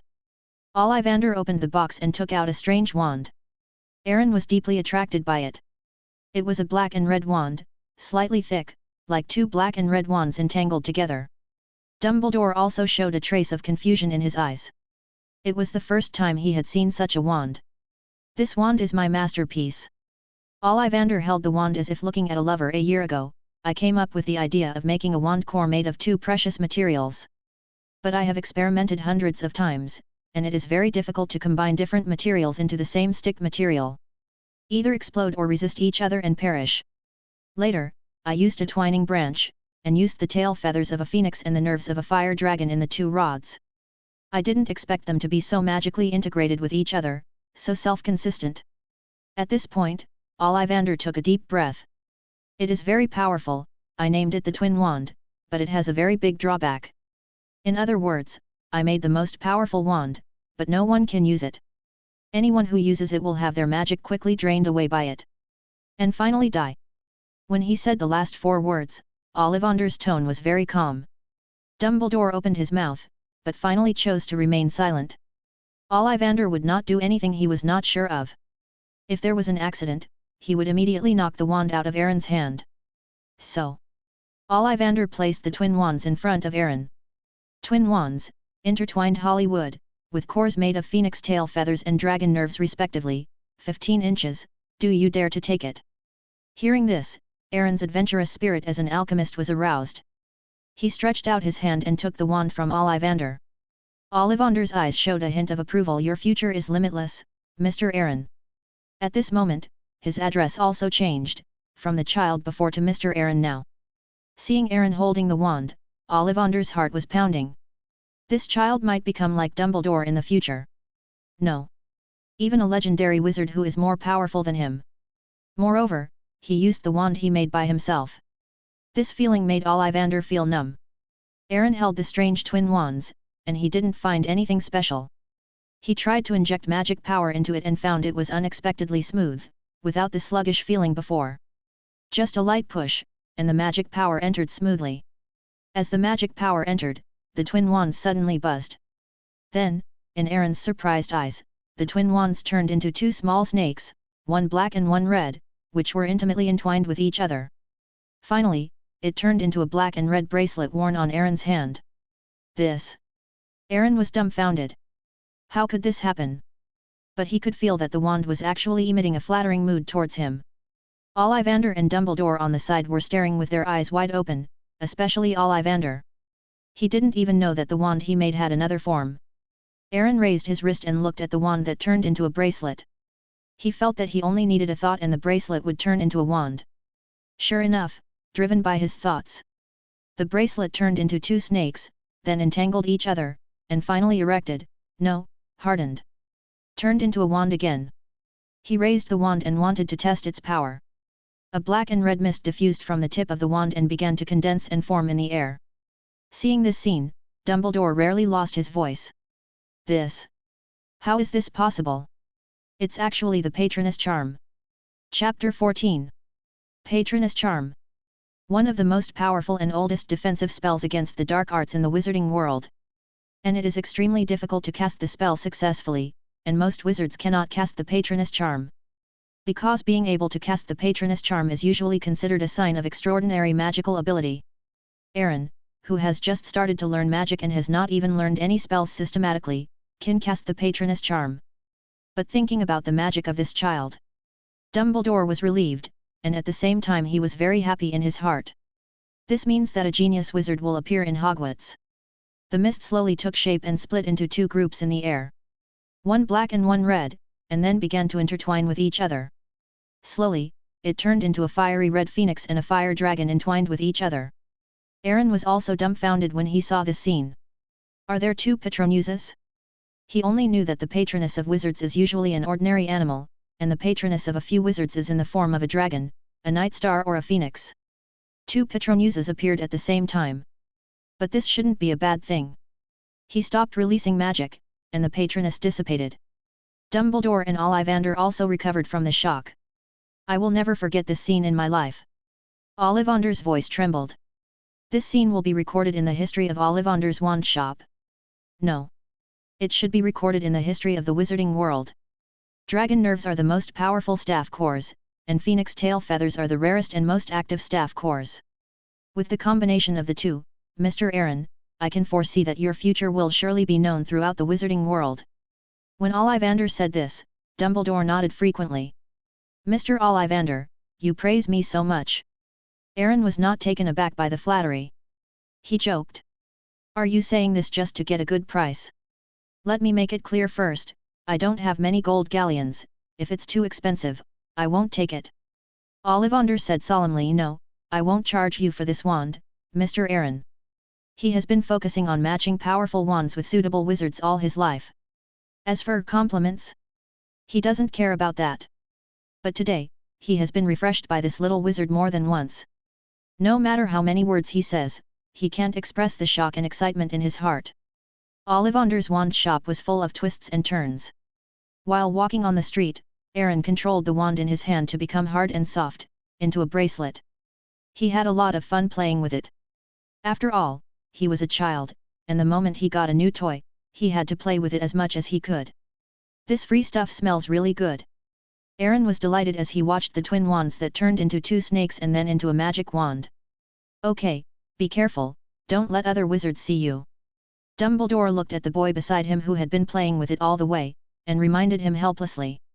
All along the way, he had covered him with his robe, otherwise he would have been discovered by the wizards on the road. All right. Aaron had to stop playing with the wand and turn it into a bracelet and wear it on his hand. You know what, this is really convenient. Dumbledore on the side was a little jealous. It was the first time he saw this kind of magical wand. His desire to play was also aroused for a moment. Kid, can you lend it to me to play with? No. Women and magic wands are not for loan. Just for a moment, I will help you keep this secret. Dumbledore smiled mysteriously. You don't want the news that you have a magic wand to spread throughout the wizarding world too early, do you? Aaron didn't buy it. He hummed indifferently. The raw material of that coffee is hard to get, so forget it. Okay, but double the secret and double the coffee too. Deal. Poor Dumbledore, in terms of game theory, he is still no match for Aaron, who comes from a certain country of etiquette. After that, the two of them hurried because they had been delayed for too long in the wand shop, the cauldron shop, the bookstore, the astronomy shop. After a round, they bought everything they needed to buy. Because Dumbledore was accompanying him, when he passed by the potion shop and some magical animal material shops, as an alchemist, he controlled the urge to rush in and buy a lot. As for how to take so many things? Don't worry about that. Flourish and Blott's bookstore and other shops have owls responsible for delivery. The total cost is only a few silver sickles. Aaron really wants a box with a super large folding space like Newt's.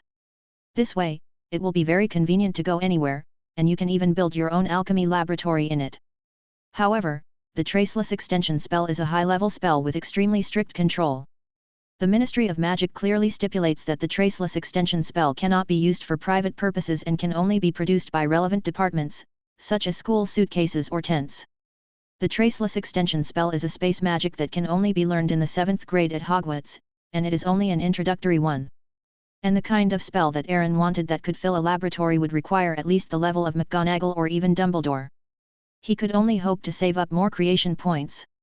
See if he could get lucky and draw a golden reward or even a forbidden reward.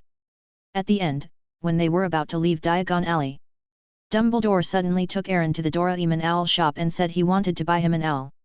Aaron repeatedly declined, saying he didn't need it. Although first-year students can bring some pets, what Aaron really doesn't lack is a pet. In the end, under Dumbledore's insistence, Aaron had to accept a beautiful white owl. Well, Mr. Aaron, it's time to say goodbye. The next time we meet will be when school starts. After using apparition to send Aaron back home again, Dumbledore planned to leave. He had to go to Hagrid in the afternoon. Something happened to Harry, and he wanted to send Hagrid there. Before leaving, he reminded him, "My child, you have extraordinary talents. Although the people in the Ministry of Magic have regulations, sometimes, you know." Aaron nodded in agreement. He would not neglect practice just because he had a very high talent. You know, magic is not just about reciting a few spells. You have to practice muscle reaction, physical strength and proficiency, and engrave this feeling in your memory.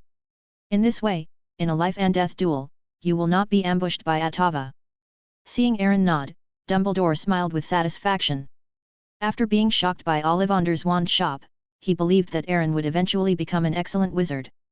"Oh, by the way," Dumbledore said as he was about to leave, "remember to bring me coffee." He then pointed to the owl he had given to Aaron and apparat away. "Good, you old bee." Looking at the round-faced fat chicken squatting beside him with an innocent look, Aaron finally understood why Dumbledore insisted on buying him an owl. "But it doesn't matter, it's free." But he finally came back, and he began to look into the castle, and he found a problem. The door of the castle opened at some point. "It's broken." He realized something and started looking around the castle. After searching for a while, he looked at the empty castle with a confused look on his face. "Damn, where is my monkey?" Chapter 15. This sudden runaway from home made Aaron, an old father, very uncomfortable. Oh, right. Aaron suddenly remembered that when he was in Diagon Alley today, the monkey seemed to have awakened itself. System, in addition to monitoring sparrows, can I view the perspective shared to my current creation? He wanted to see where his monkey had gone. He looked at the door and saw that the parrot was gone. The current system level is too low and cannot be viewed for the time being. Please improve your strength as soon as possible. I can't check it now, does that mean I can check it later? Aaron's eyes lit up, thinking that he could control rats, cockroaches, etc. to peek in the future. No. No, no, no. Everything is for the great cause of magic. He almost had forbidden writing level words in his mind, but fortunately he was calm and suppressed it. I can always check the location, right? Yes. Creation plane map has been opened, upgradable. A transparent plane map appeared in front of him, with simplified architectural drawings and his name and location marked on it. For example, Aaron's name currently appeared in a simple castle drawing, surrounded by a group of red dots, marked, Monitoring Sparrow. He used his mind to control the map to shrink, and then searched. Soon, in a simple drawing marked with Sutton Forest, he saw the red mark belonging to Scientific Wise. He clicked it, and the map showed that the straight line distance from him was 35 kilometers. Oh my god! Aaron exclaimed. In half a day, this guy actually ran so far. But as long as he saw that he was healthy and safe, it was enough. After all, they had feelings for each other. And he could also sense through a kind of telepathy that the monkey was in good condition. Then he was relieved. Besides, he was about to enter Hogwarts, and it was not convenient to bring a monkey with him. It had its own ideas in life. As an old father, he also supported it. However, he was not worried about whether the monkey could survive. As a hidden sequence, its strength would not be much lower, and it also had a hint of divinity. This surprised Aaron a little. Although there was only a trace of divinity, it had already transcended this low magic world. Aaron is looking forward to how big it will grow in the future. He is not paying attention to it at the moment and continues to swipe the map. I want to see where this dead parrot has gone to find the hen. Deep in the Sutton Forest, giant trees rise up to cover the sky. Darkness is the main color here. Mosses cover every inch of the tree trunks like large colonies of fungi. Colorful venomous snakes and black millipedes wander among the rotten leaves. The sound of stepping on rotten leaves rustled. A monkey stood upright like a human, walking in this giant forest full of dangers. Suddenly, the monkey raised its head and looked at the sky covered by the dense forest. Its black and white eyes changed from calm to excited and obedient. A moment later, the monkey actually spoke human words. Master, it's the master who is watching me. It roared excitedly towards the sky, startling a grouse laying eggs next door. After venting the excitement in its chest, the monkey lowered its head, and its eyes began to firm up. Master, I will try my best. I will create a satisfying world for you. After saying that, it walked deeper into the tree trunks. Achoo! Aaron, who was looking at a map, sneezed. Who is thinking about me? The blushing girl with pigtails appeared in his mind. What on earth are you thinking about every day? She is still a minor. This is not a criminal offense. He threw away the distracting thoughts in his mind and continued to zoom in on the map. However, he was almost out of London. There was still no mark of the fat parrot. Could the fat parrot that looked like a chicken fly so fast? Suddenly, he thought of a question system. Can you locate it directly? Yes. The system said firmly. Aaron's defense was instantly broken. Why didn't you say so earlier? You didn't ask. Aaron. Locate serial number 002. The order was issued, and the map in front of him began to change and move rapidly. He saw that he had left London and southeast England. In the end, he ran to the southwest of England and stopped at a manor in Wiltshire. Aaron stared at the mark on the manor, Pure Blood 28, Malfoy Family Manor, and the serial number 002, Cursing Parrot. He couldn't help but exclaimed. Oh my god, this is so awesome! Why would you mess with it when you can mess with anyone else? After closing the map, Aaron smiled meaningfully. It seems that Mr. Malfoy will have a sweet sleep in the next month. After settling the owl and feeding it, it was still early, so he went upstairs to the laboratory. He planned to make some coffee and send it to Dumbledore. Although it was a cold deal, at least he had to be sincere. That's right. When he was putting on his lab coat, he suddenly thought of the girl with twin ponytails, and also thought of the unpleasant drinks and environment at the Broken Axe bar. Forget it, let's put the coffee aside for now. Let's get the previous cola recipe out first. Then I can sell it to the Broken Axe bar, get some shares or something to earn some gold galleons. This idea was actually for his own appetite, although it was also very simple to make Coke by himself. But as a future big devil, is it really good to make this thing every day? Selling it to the Broken Axe bar, on the one hand, can get shares, on the other hand, can satisfy the appetite. It really kills two birds with one stone. As for the sanitation environment, he who loves cleanliness also has to solve it. But for him, it only takes half an hour. Let's go to Diagon Alley again tomorrow and buy some alchemical materials or something. Aaron put on his closed hood and made a muffled sound. Chapter 16.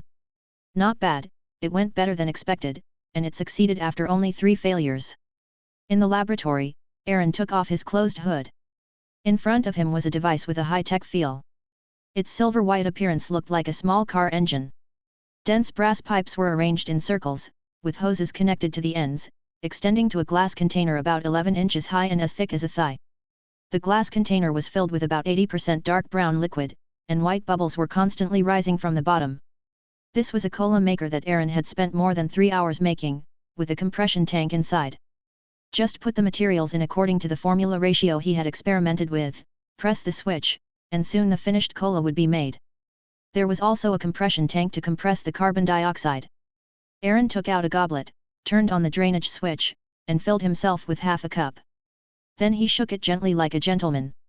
The drink is evenly distributed in the cup. It's a good drink. Then he picked up the teacup and put it to the tip of his nose, sniffed it, raised the cup, and tilted his head back. The cold and stimulating liquid flowed down his throat. Great! He couldn't help but sigh. This taste, plus the blessing of the system, was many times better than the taste of cola in his previous life. Well, give it a name.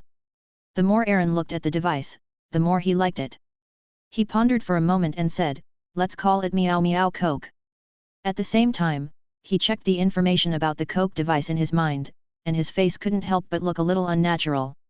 Magic Coke Maker, instantly serve you delicious Coke.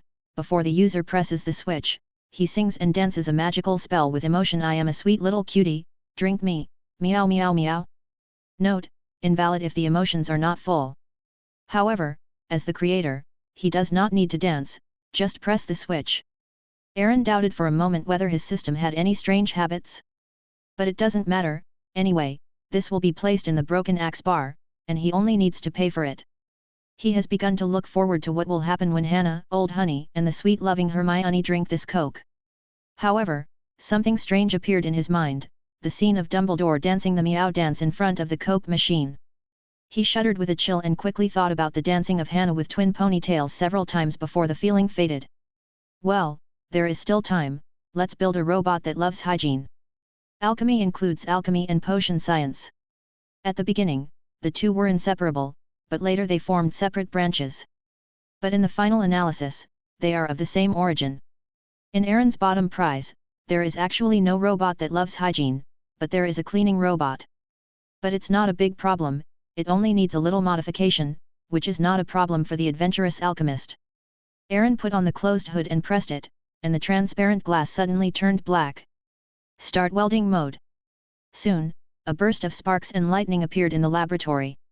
Somewhere in the heights of Scotland, a towering castle stands on the other side of the Black Lake, with towers and windows shining in the sun. Whoosh! A sound of fluttering robes was heard, and a tall, thin old man in a purple wizard robe suddenly appeared out of nowhere at the gate. Dumbledore walked into the castle with a smile on his face, and the gate opened automatically. You are back, Headmaster Dumbledore. How did you get? Filch greeted with a smile at the gatehouse. Not bad, I gained a lot. Nodding to the dedicated Filch, he walked towards his room. He was in a good mood, a magical and talented boy, but also quite a headache. Most importantly, he began to look forward to tomorrow's coffee. It must be said that the coffee made by that child was really intoxicating. Professor McGonagall, you look good. You must have met a very talented wizard, right? Dumbledore met Professor McGonagall, who had just returned, in the corridor. He smiled and greeted her. You look good, Headmaster. She couldn't suppress the smile on her face. Indeed, the Miss Hermione Granger we are meeting today seems to have good talent. Most importantly, she has the talent to enter Gryffindor. Even the first time you use the wand, you can control the direction of the magic power. Although it is a simple spell. As she spoke, Professor McGonagall's voice became lower. She asked in confusion, Professor Dumbledore, what are you laughing at? Professor Dumbledore opposite her began to smile as he listened. This made Professor McGonagall puzzled. You may not believe it. Dumbledore said with a smile. He suddenly wanted to see Professor McGonagall's surprised look. Do you know why I insisted on personally guiding the little wizard from the Muggle family? McGregor frowned, tilted her head and thought for a while, then shook her head. In fact, she was also very curious. Wasn't this the job of professors in the past? Dumbledore thought of some of the things that happened today in the matter of the admission book a few days ago, and his face became serious. A few days ago, the admission book was in a mess, and it was covered with a wisp of white mist. When I checked, I found that this strange white gas came from a child named Aaron Brooke from a Muggle family. I tried to start predicting. Dumbledore paused here, and a trace of emotion appeared on his face that even McGonagall could not see. I found that my foresight didn't work for this child. Chapter 17. A little wizard that even Headmaster Dumbledore couldn't predict? You know, the Headmaster is a legend in the wizarding world, and his most mysterious and magical ability is to predict the future and the past. As McGonagall, who was once a student of Dumbledore, her admiration for Dumbledore is undoubted. But now, this Headmaster who holds an extremely high position in her heart tells her that there is a wizard that even he can't predict. And he is a new wizard of Muggle descent who has never received any magical education. This couldn't help but surprise McGonagall. She stammered and opened her mouth, not knowing what to say. There is more to it than that. Dumbledore continued, this child has a very high talent. Even without any training. He can cast spells without a wand. Even cast a very perfect flying spell. McGregor covered her mouth in surprise and shouted subconsciously ah. McGregor finally realized why Dumbledore laughed. Compared with the little wizard named Aaron mentioned by the Headmaster, the Miss Hermione she introduced was indeed not excellent. Even, mediocre. Although she didn't want to admit it, it was the fact. Being able to learn complex flying spells without a teacher, his talent was probably unprecedented in Hogwarts. Not only that, at Ollivander's wand shop. Dumbledore recalled the scene, the shock in his heart still not subsided. As soon as the child got the wand, he cast a very difficult defense against the dark arts spell. Patronus Charm. When she heard the awakening patroness charm, Mag screamed with disbelief on her face. Don't worry, it's not over yet.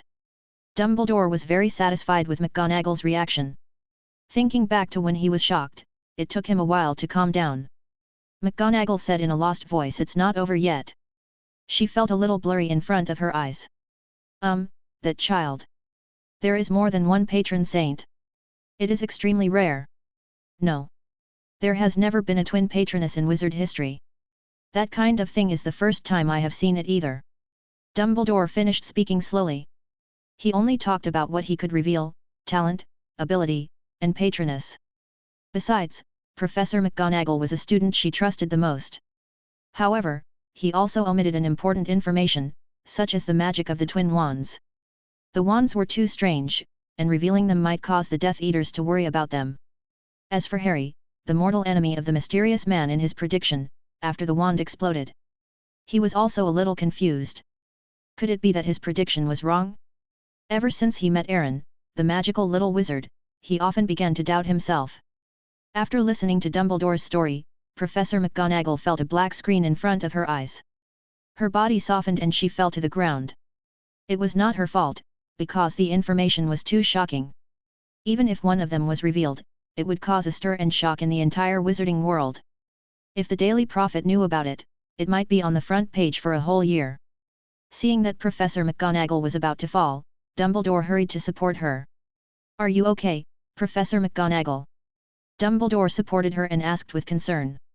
Professor McGonagall leaned on Dumbledore to stand steady, and murmured in a daze, oh my god, am I dreaming? Hermione. Hermione. Suddenly, Professor McGonagall stopped mumbling, leaned in the teacher's arms, frowned, and sniffed gently. She smelled a special smell.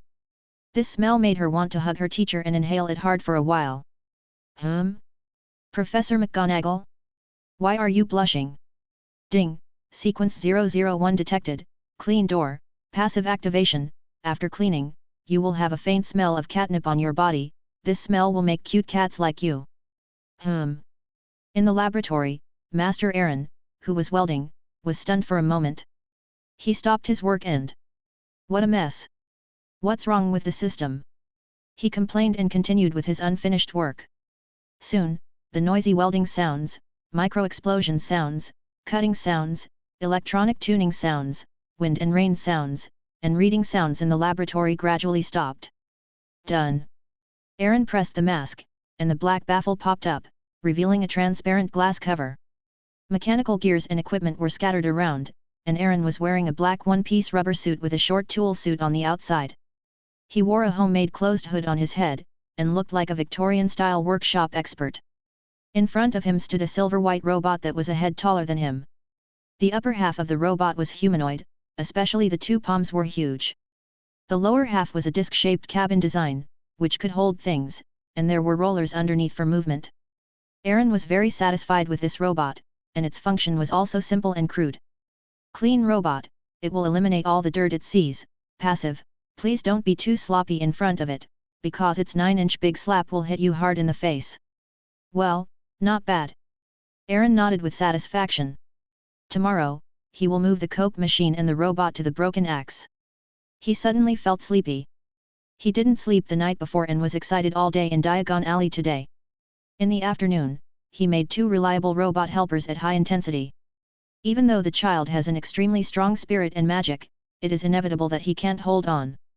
Leaving the laboratory, he went up to the bedroom on the 3rd floor. Soon, Master Aaron, who had been busy all day, fell asleep on his 118-inch bed. The sky gradually darkened, and the red sun gradually dimmed. In the Malfoy family manor in Wiltshire, southwest England. After a day of running around, Mr. Malfoy, who was excited about getting his wand for the first time, dragged his tired body towards his room. Cuckoo! On a big tree in the manor, a fat green parrot quietly watched the blonde boy below enter the room. A hint of excitement flashed in its eyes. Chapter 18. In fact, he could not sleep. Although as one of the 28 pure-blood families, he had been exposed to everything in the magic world since he was a child. But today he was still very excited. Because he finally had his own wand. Fly over here. He waved his wand at the water cup on the desk. He finally put everything he had learned into action. This feeling was wonderful. But perhaps because the magic power was too weak, the water cup moved slowly to the edge of the table, then fell to the ground and broke. The boy had no regrets but a proud expression on his face. He thought to himself, those mudbloods can't be so good. Thinking of the mudbloods, his butt suddenly hurt. Damn it! He cursed, thinking of the muggle wizard he met today. He was like a disaster. But as a pure-blood wizard, he would not care about such a small character. His goal is to revitalize the Malfoy family. Follow the great mysterious man and promote the establishment of a pure-blood wizard society. He is Malfoy first, and then Draco. With such high-spirited mood, Malfoy reluctantly put the wand on the pillow. Then he closed his eyes, but the next moment he opened his eyes again and looked at the wand on the pillow. After repeating this several times, he gradually fell asleep. Malfoy had a dream, and everything came true in the dream. The Malfoy family became the most outstanding and great family, and he, Draco Malfoy, enjoyed his father's recognition and praise. And everyone who passed by on the road politely took off their hats to salute him. You are a hammer. Suddenly, a fat man with a round face standing on the side of the road slapped him hard. Look at your skinny and pale face. Even the cook would tremble when he saw it. You want to revive the Malfoy family with this awful look on your face? Why don't you revive the shit you'll poop tomorrow morning? That's easier to achieve. Malfoy sat up suddenly from the bed with sweat on his face. He seemed to have done something terrible. When he raised his eyes, a weird green face was looking at him. Ah! Malfoy screamed in shock and reached for his wand. The parrot nimbly flashed and flew out of the window, continuing to curse revitalize the shit Draco Malfoy. In the end, the parrot even made up a ballad. A piece of shit is revitalized. Who did it? Our great hero, little elf. Waving his hands and wands, the cook shuddered. Although it didn't rhyme, it succeeded in irritating Malfoy. Leg-locking curse, petrification, fainting on the ground. Malfoy waved his wand angrily, reciting all the spells he had come into contact with, no matter if they were useful or not. But his magic power was too weak, or perhaps the parrot was too flexible. After tossing and turning for an hour, he sat on the bed exhausted, panting with a hoarse voice. The damn parrot was intact, flying in and standing on the table to curse, and then going out to curse. Jumping back and forth. All night, Malfoy did not dare to sleep again. As long as he showed signs of dozing off, he would be scolded awake. Just like that, he sat in a corner of the bed with his legs curled up, keeping his eyes open until dawn. The young him, the first child to revitalize the Malfoy family one step. Let's put it aside for now. Gringotts Goblin Bank. After a busy day, the goblin Laxi walked home with tired steps, and a sneer appeared on his ugly face. He made a lot of money today. When he gets home, he will throw the gold galleons in that woman's face. From now on, Laxi will stand up. But what he didn't notice was a crow that perfectly blended into the night was following him silently. Located in Wiltshire, southwest England. The mansion of the Malfoy pureblood family. In the early morning, the door of Malfoy's bedroom was violently kicked open. Father Lucius Malfoy walked in with a cold face, and when he saw his son huddled at the foot of the bed, he was furious. Damn it! It's already so late, why don't you go downstairs to practice? In this way, how can we revive the great cause of our Malfoy family? Hearing the words great cause, Malfoy couldn't help but shudder. At the dining table, Malfoy, who hadn't slept all night, finished his breakfast in a daze and planned to go to the toilet. But he suddenly remembered something, and his squinting eyes with dark circles suddenly widened. He shook his head hard, trying to get that picture out of his mind. But that picture was vivid in his mind. Ah! He grabbed his golden hair in despair, going mad. An old castle outside London. In the early morning, a ray of sunlight shines in from the lattice window, driving away the stale atmosphere in the castle. Our master Aaron Brooke wakes up contentedly from his 118-inch bed. Look at how much value our lovely Master Malfoy has contributed. The first thing he did when he got up was to check the system. This was a bit like his habit in his previous life. Before going to bed last night, he temporarily turned off the system, otherwise it would have been so noisy all night. But when he just turned on the system broadcast sounded like beautiful music. Hey! Aaron looked at the constantly emerging reports excitedly and exclaimed. As expected of the pure-blooded 28 families, this is fierce. Chapter 19. Sequence 002, Cursing Parrot Talent Awakening, Magic Resistance, 99,999, Physical Resistance, 0, Skill Talent, Unlimited Flash. Basic Creation Value plus 246. Detected a wizard's extremely angry emotion plus 12 creation value. Detected a wizard's extremely broken defense emotion plus 25 creation value. Detected a wizard's extremely shameful emotion plus 45 creation value. Detected. Aaron happily counted his gains. If it weren't for his ears blocking his mouth would have stretched to the back of his head. It can be imagined that Master Malfoy must have had a very fulfilling night last night. In one night, he contributed nearly 500 creation values to himself. He opened the panel to check, creation value, 1989. Alas, there is still a long way to go before I can draw 10 times in a row. Aaron sighed, but he was not worried. This was just the beginning. As his creations increased, even if he did nothing, there would be a steady stream of creation value flowing into his pocket. Why did he feel a bit like Brother Yu in Season 3? When he looked at the column of sequence creation, he couldn't help but exclaimed. Wow, 99,999 magic resistance, invincible. Unlimited flash, I'm crying with envy. Looking at the terrifyingly high buff of his parrot, Aaron wanted to force it on himself. But when he saw the physical resistance of 0, he relaxed a little. Physical resistance 0 means that ordinary Muggle weapons can kill it, but first you have to be able to keep up with 002's unlimited flash. Fortunately, I am his creator. The thought of being entangled by such a nearly invincible parrot that scolds you for a whole month, but you can't even touch it. Aaron couldn't help but shudder. Come on. The noble and lovely pure-blooded Master Malfoy. He silently encouraged Malfoy. For some reason, he suddenly felt that Malfoy was very cute and not so annoying. After all, he was his worker. Get up, brush your teeth, and then Aaron goes to the laboratory to fill a cup of Meow Meow Coke for yourself. Today is another energetic day. Flutter. Aaron, who was drinking Coke, suddenly saw the gap between the windows of the castle. A ball of pure black fluid seeped in like liquid. He was so shocked that he shook his hand, and the Coke was spilled on the middle of his thighs. He suddenly felt a chill. As the black liquid completely flowed in, a crow's head appeared from it. Then came the neck, body, and feathers. Soon, a pure black crow appeared. It cackled twice, and then suddenly flew to Aaron's shoulder, rubbing its head against Aaron's face affectionately. Damn it! Get away from me! Aaron grabbed the crow by the neck, put it on the table, and gave it 2 hard slaps. I was shocked. I thought venom had come in. You are a crow, why are you doing such a shady job? The crow was slapped twice by his master and was a little confused. He stood there and didn't know what to do. No, master, this is my skill.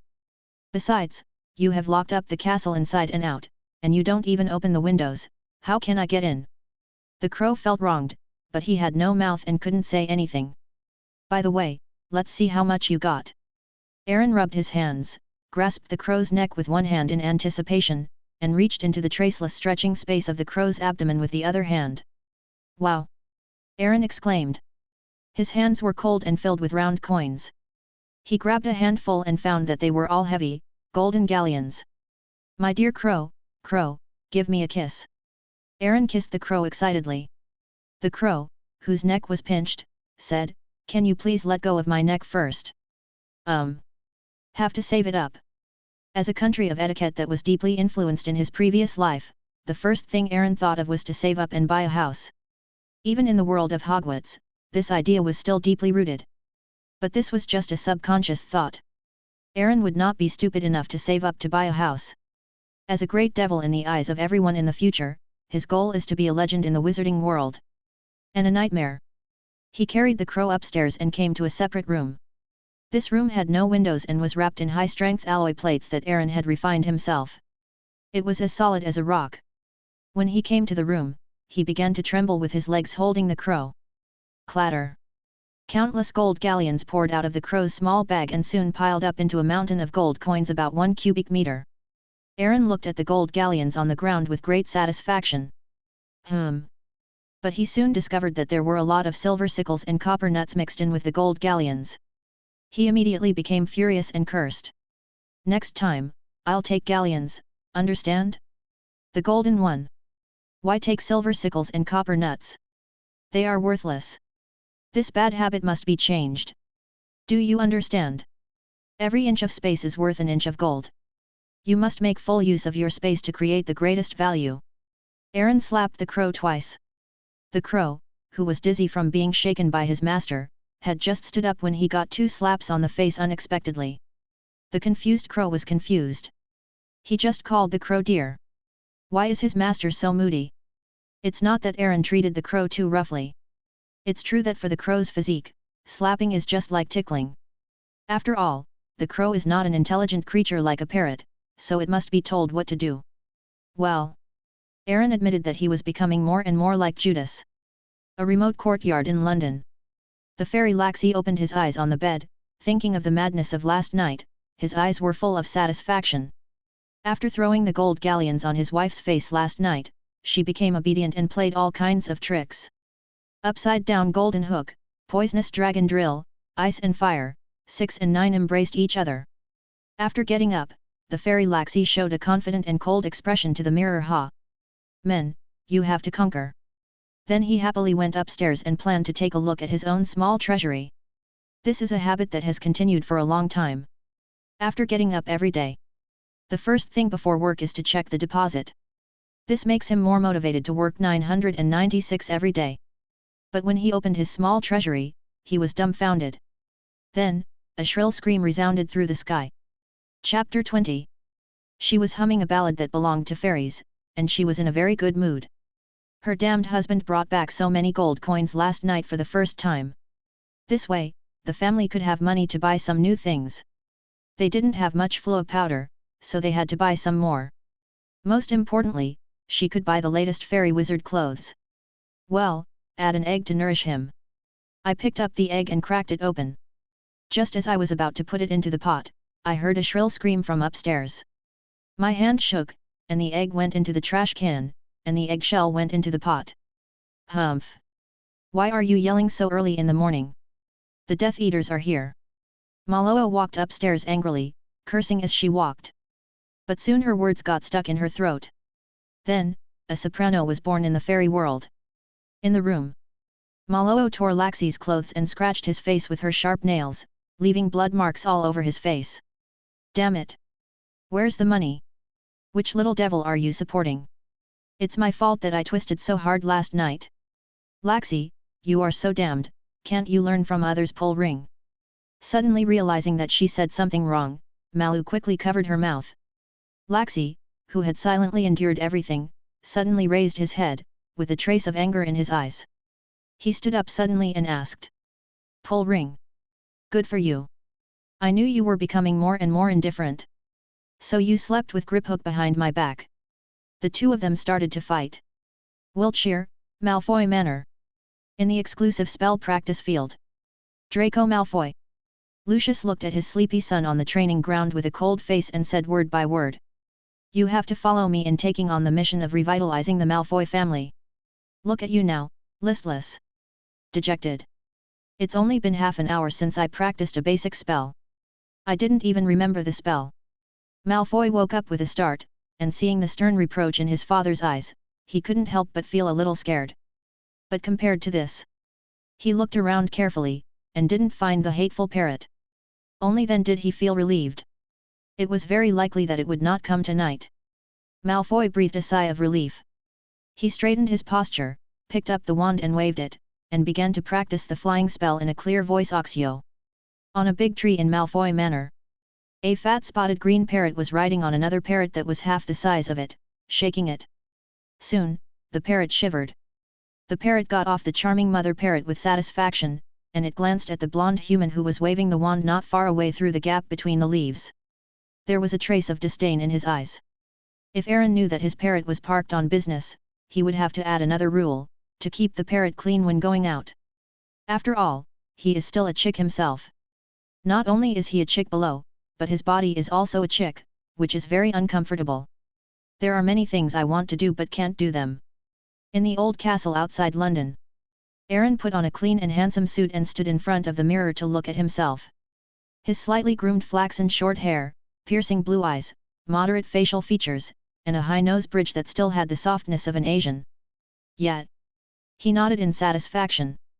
Wouldn't that girl with twin ponytails be fascinated by this? We are going to Diagon Alley later, how can we carry this Coke machine and robot? It was fun when I built it, but now it's a headache. I haven't learned the traceless extension spell, and it's so big, I can't carry it all the way. Caw. Suddenly, the crow beside him called twice. Aaron looked at the crow thoughtfully, and after a moment, a gleam of light appeared in his eyes. The crow shrank his neck and felt a little cold. Half an hour later. There was a backpack on Aaron's back, and something seemed to be moving in the backpack. Yes. The machine was disassembled into parts by him, and then just stuffed into the crow's space bag. He only needed to take the crow to the outside of Diagon Alley and assemble it. Hula la! Bang bang! Just as he was about to go out, a few owls flew in from outside the castle and pecked at the window with their beaks. Oh, how could I forget about this?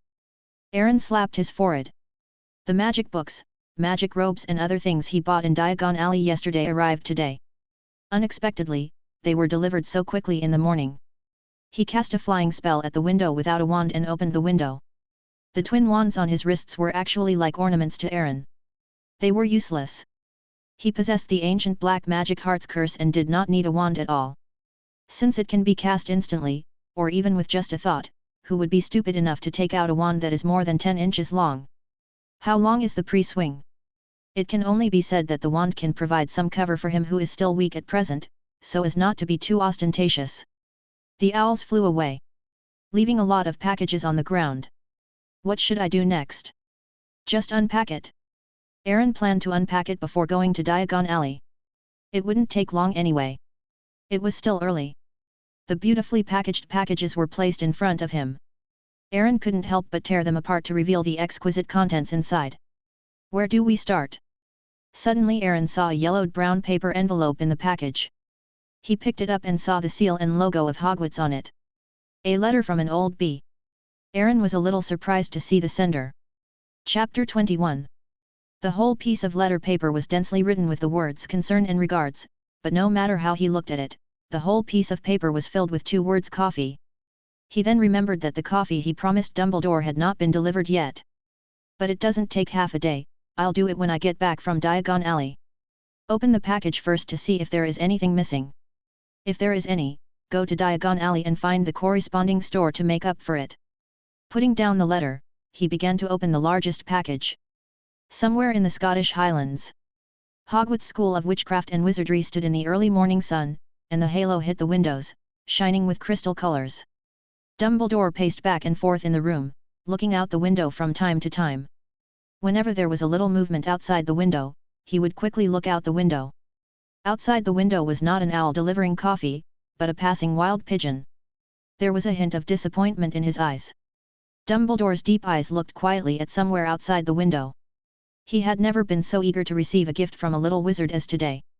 Inside the castle, the wrapping paper was violently torn apart and scattered everywhere, and piles of school supplies were sorted and arranged by Aaron.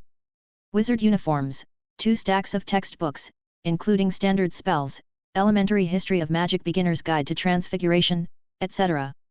Surrounding these 2 piles are some other miscellaneous equipment, a crucible, a set of alchemical glass test tubes, a telescope, a brass balance.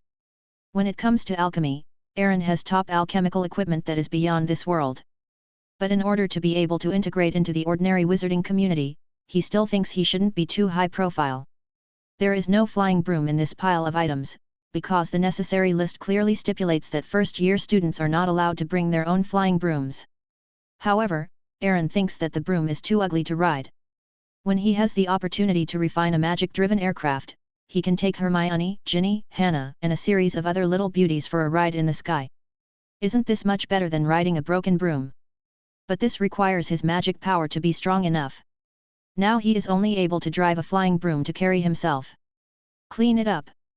He waved his hand casually, and the messy broken packaging garbage on the ground quickly gathered into a ball and finally flew into the trash can beside him. If Professor McGonagall saw this scene, she would probably be surprised. Using spells so casually, even low-level spells, is not something she can do easily. Picking up a copy of Standard Spells Elementary, Aaron tried to practice it. Spells are the lines of all magic. Different spells contain different magic roots. So magic has different magical powers.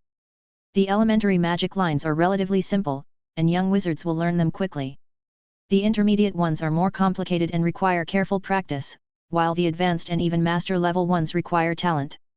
If your magic can cast magic lines without relying on the material of the wand, then you will be able to cast spells without a wand. However, this is very, very difficult. Fluorescent light flickers. He recited the spell according to the book, and the next moment, the twin wand bracelet on Aaron's hand lit up, emitting charming fluorescence.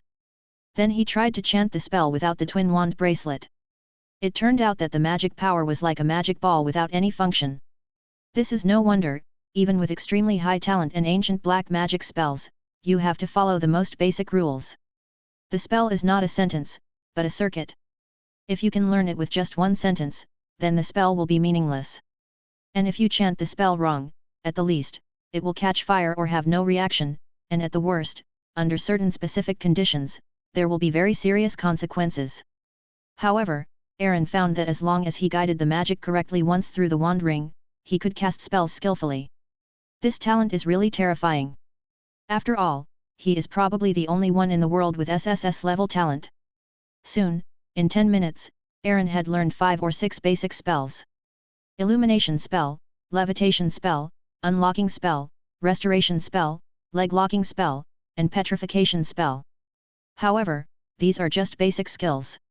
Only when you use them frequently or your magic power is strong, these spells will release more powerful power. For example, Dumbledore can easily make a cow fly with the levitation spell. And Aaron's current magic power can only make a cat fly at best. System, merge the spell. Fusion in progress, fusion successful. Instantly, Aaron felt that he was no longer like before, casting spells that required following the magic lines and relying on the magic wand.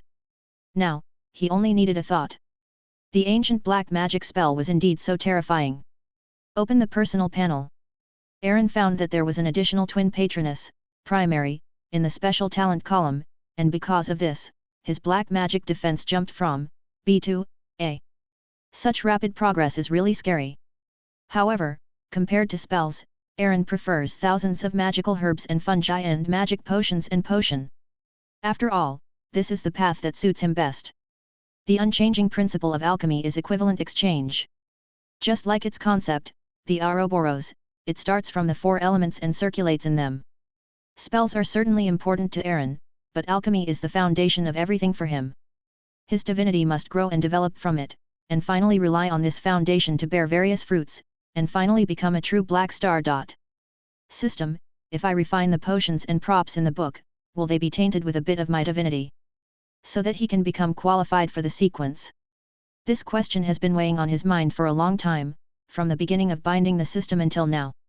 It is the system that occasionally releases some alchemy formulas to him, but what if it is not given by the system? No. The system said firmly. Why? Because they don't deserve it. Unworthy. Aaron actually heard a hint of disdain in the cold electronic sound of the system. Yes, these formulas are very low-level material ratios and do not have the shell of divinity. For the same potion and props, the system will give you a more powerful formula. Then you should give it to me. Since the month before the system upgrade, no formula has been given. Host, please be patient. Aaron. The castle was about 2 miles away from the nearest town. He first took a carriage to the edge of London, then took a taxi to the Broken Axe. Then he found a deserted alley nearby. Aaron took out the Coke robot and the hygiene robot from the crow's space bag and assembled them. After letting the crow leave on its own, he stepped into the Broken Axe again. As soon as he entered, Tom noticed him. Look, who's here? Our genius little wizard is here. Aaron walked over embarrassedly and said shyly, how can? Wow, the news that you blew up Ollivander's wand shop when you first got a wand has spread all over the circle. Tom said loudly. The other customers in the store also raised their glasses and smiled at Aaron in a friendly manner. You did a great job. Although there are always little wizards who make trouble with their wands, they never make as much noise as you do. Tom leaned closer and whispered, you did a great job, kid. I've wanted to do this for a long time. Aaron. That's right. Tom pointed to a corner behind him, with a meaningful smile on his face. Look, since you left, this girl has been looking forward to your coming every day. Although she didn't say it, since you showed up, this kid has been in a daze all day.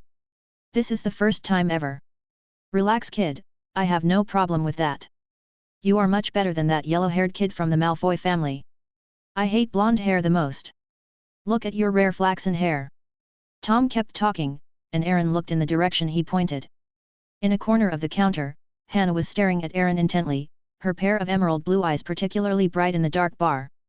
Chapter 22. When she lowered her head, blushes quickly appeared above her snow-white neck. The shyness of a girl of this age is particularly charming. Even though Aaron's heart was throbbing, he quickly came to his senses and corrected himself in his heart. She is not yet an adult, this is not a punishment. Aaron, wait, everything will be yours in the future. Hermione will have it, Hannah will have it, Ginny will have it too. But he still didn't forget half of his purpose today, Uncle Tom. He took his eyes off the ostrich girl. He put his eyes on Tom and said very politely and directly, I can make your bar's profit increase 5-fold within a month, no. He stretched out one hand, and then another 10 times. Looking at the young boy in front of him who was about the same age as Hannah, Tom thought he was joking. But when he saw the seriousness in the boy's azure blue eyes, Tom believed it for once. After all, can a child who can blow up Ollivander's wand shop be an ordinary person? Although the little wizard's eyes released the agility of a teenager, his inner calmness, conversation, and behavior were not inferior to those of an adult. Sometimes Tom had an illusion that he was not facing an 11-year-old wizard. The temptation of being able to increase the bar's profit 10-fold is not small. Although his own store business is okay, facing the high cost of living in the wizarding world. Okay, I believe you. Tom also put away his smile and faced it with the attitude of discussing things but how to do it. He spread his hands. Aaron smiled slightly and said, follow me. Then he walked out of the store. Tom's eyes were full of suspicion, but he still walked around the counter and followed. Hannah lay at the door with half of her head exposed, looking at the direction the two people left, her beautiful eyes blinking. I don't know why, but I can't forget the boys' wink at me that day. I think about it when I eat, think about it when I sleep, and think about it when I brush my teeth and wash my face. In the alley. Tom looked at the two things in front of him that he had never seen before with a look of confusion in his eyes. In this world, the level of technological civilization is very low, so this kind of civilization level crushing makes Tom feel powerful even though he doesn't understand it. He circled around the two machines, with a hint of surprise in his eyes from time to time, and he couldn't help but sigh in amazement. This smaller one is covered with brass pipes and some complex gears. Under the half-covered shell, Tom can see the complex and tiny parts inside. He couldn't help but touch it with his hand. It was very smooth, which reminded him of the skin of the witch who spent 2 silver sickles to serve him last night. Delicate, smooth. These are, he turned to look at Aaron, and the boy nodded at him. Great, great. He turned his eyes to the robot that was almost as tall as him, and couldn't help but exclaimed again. I have to say, Mr. Aaron, this is absolutely brilliant. You are truly the most amazing person I have ever met, how do I put it? Alchemist? This should be considered a kind of alchemy, right? This kind of thing, placed in the bar, is really a landscape, and my shop will definitely attract more customers because of it. Obviously, Tom regarded it as a decoration, and Aaron explained helplessly well. In fact, it is a sanitation robot, it will automatically lock and clean up. He only said part of it, as for the other part, you can explore it yourself. Oh, that's great, I can save some money and trouble. Tom was even more excited when he heard this, because he could hire one less cleaning wizard, which would give him more pocket money every month. He could go to the witch more often to release his savings. Silvery white, I like this color the most, it looks like a witch's skin painted with powder. Hey? What's this? Tom stroked the hydraulic axis of the robot and suddenly saw a red button in a not-so-conspicuous place on the back. He pressed it curiously. Don't. Aaron wanted to stop it, but it was too late. The robot's 2 light bulb-like eyes suddenly lit up, and a seductive female voice came out of its chest. Master, Wei is going to start working. Come, Master, let Wei see if your tall and handsome body is stained with filth today. Aaron held his forehead and cursed in his heart. I forgot to change the settings. Tom listened to the tempting voice and couldn't help but feel a throbbing in his body. He thought that he must go to the alley again tonight. The sanitation robot moved its joints, then scanned Aaron with its two big eyes, and two hearts lit up instantly. The master is still handsome and clean today, Wei likes it very much. Aaron thought to himself, shut up, please. Then the sanitation robot turned its gaze to Tom next to it. It immediately burst out with a northeastern accent in English. Oh my god, this is SEI. How can you be so filthy? Then, in front of Aaron's eyes that couldn't bear to look directly at him and Tom's puzzled eyes, he raised his 9-inch big palm and slapped Tom's face fiercely, with 3 parts of surprise, 3 parts of puzzlement and 4 parts of fear in his eyes. Chapter 23. After spinning around, the unshaven face turned to the robot again. The robot looked at it, exclaimed, and slapped him again. This slap made old Tom sit on the ground directly. He leaned against the wall behind him, with deep fear and confusion in his eyes. Until now, he didn't know what happened. Was he dreaming? Did the slap that was bigger than his head really exist? Sloppy, dirty, 80% unsanitary. Wei doesn't like it. Come, let Wei give you a gentle spa. The sanitation robot took out a huge steel wire bath ball from the cabin, holding disinfectant in the other hand. Then it gently moved towards old Tom. Child, save me. Old Tom looked at the robot coming towards him in horror, covering his swollen face with grievance, and looked at Aaron for help. Aaron closed his eyes silently, and heard old Tom's cry of being rubbed so hard that he couldn't breathe. He could only pray in his heart, accept your fate, old Tom, you will have to get through this sooner or later. Once this robot is turned on, no one can turn it off unless Aaron gives the order to stop. But this is impossible. He urgently needs the creation value. Let's do 10 consecutive draws. Moreover, as long as Tom wants this robot, he will have to go through this sooner or later. Ding! The sanitation robot is recognized, and the creation value is increased by 230. Serial number 004, Sanitation Robot, extremely clean and has severe obsessive-compulsive disorder, passive, please don't be too sloppy in front of it, because its 9-inch big palm is thirsty. Ding! Sensing the extreme confusion of the wizard's emotion plus 10 creation value. Extreme fear emotion plus 23 creation value. Extreme humiliation emotion plus 46 creation value. Wait, humiliation. Aaron opened his eyes, but closed them again the next moment. He saw something he shouldn't have seen. He was not clean. He was dirty. The scene just now reminded him of the big bathhouse in his previous life. When the bathmaster gave him a bath, he would lift his little angel to rub the cracks. No. This machine has too many bugs and is too powerful. What if I kill a female wizard in public? It needs debugging. After a while, the noise stopped, and Aaron opened his eyes, only to see old Tom curled up in the corner putting on his clothes, with a humiliated expression on his face, and even a tear sliding down from the corner of his eye. Aaron suddenly felt a strong sense of guilt. How could he do this to Uncle Tom? Perceived the extremely empty emotions of wizards plus 68 creation points. In fact, the washed Uncle Tom seemed to be 20 years younger. Then Aaron turned off the robot, reached into the motherboard to check, and found that a wire was stuck, which caused the malfunction.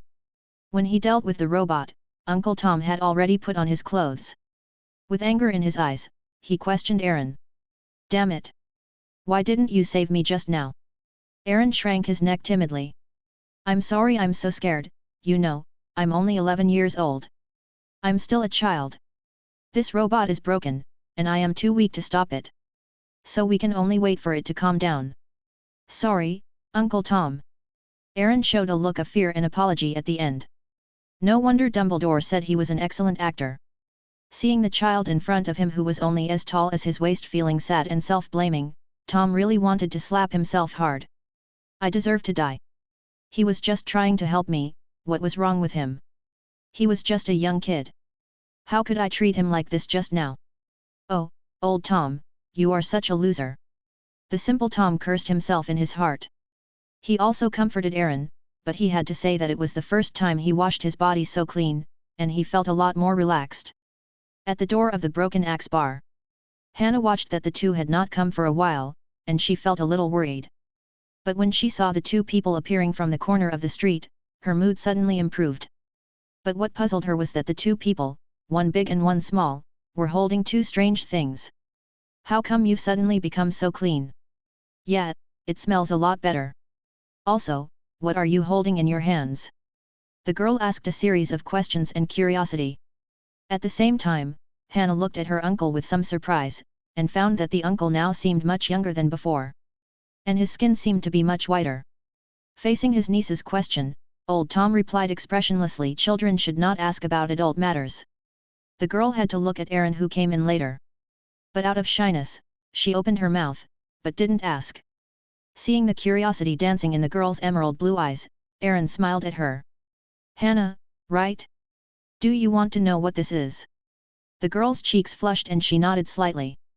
Erin couldn't help but grinned. Call me brother, and I'll tell you if you call me brother. Chapter 24. Brother. Hannah's face turned redder.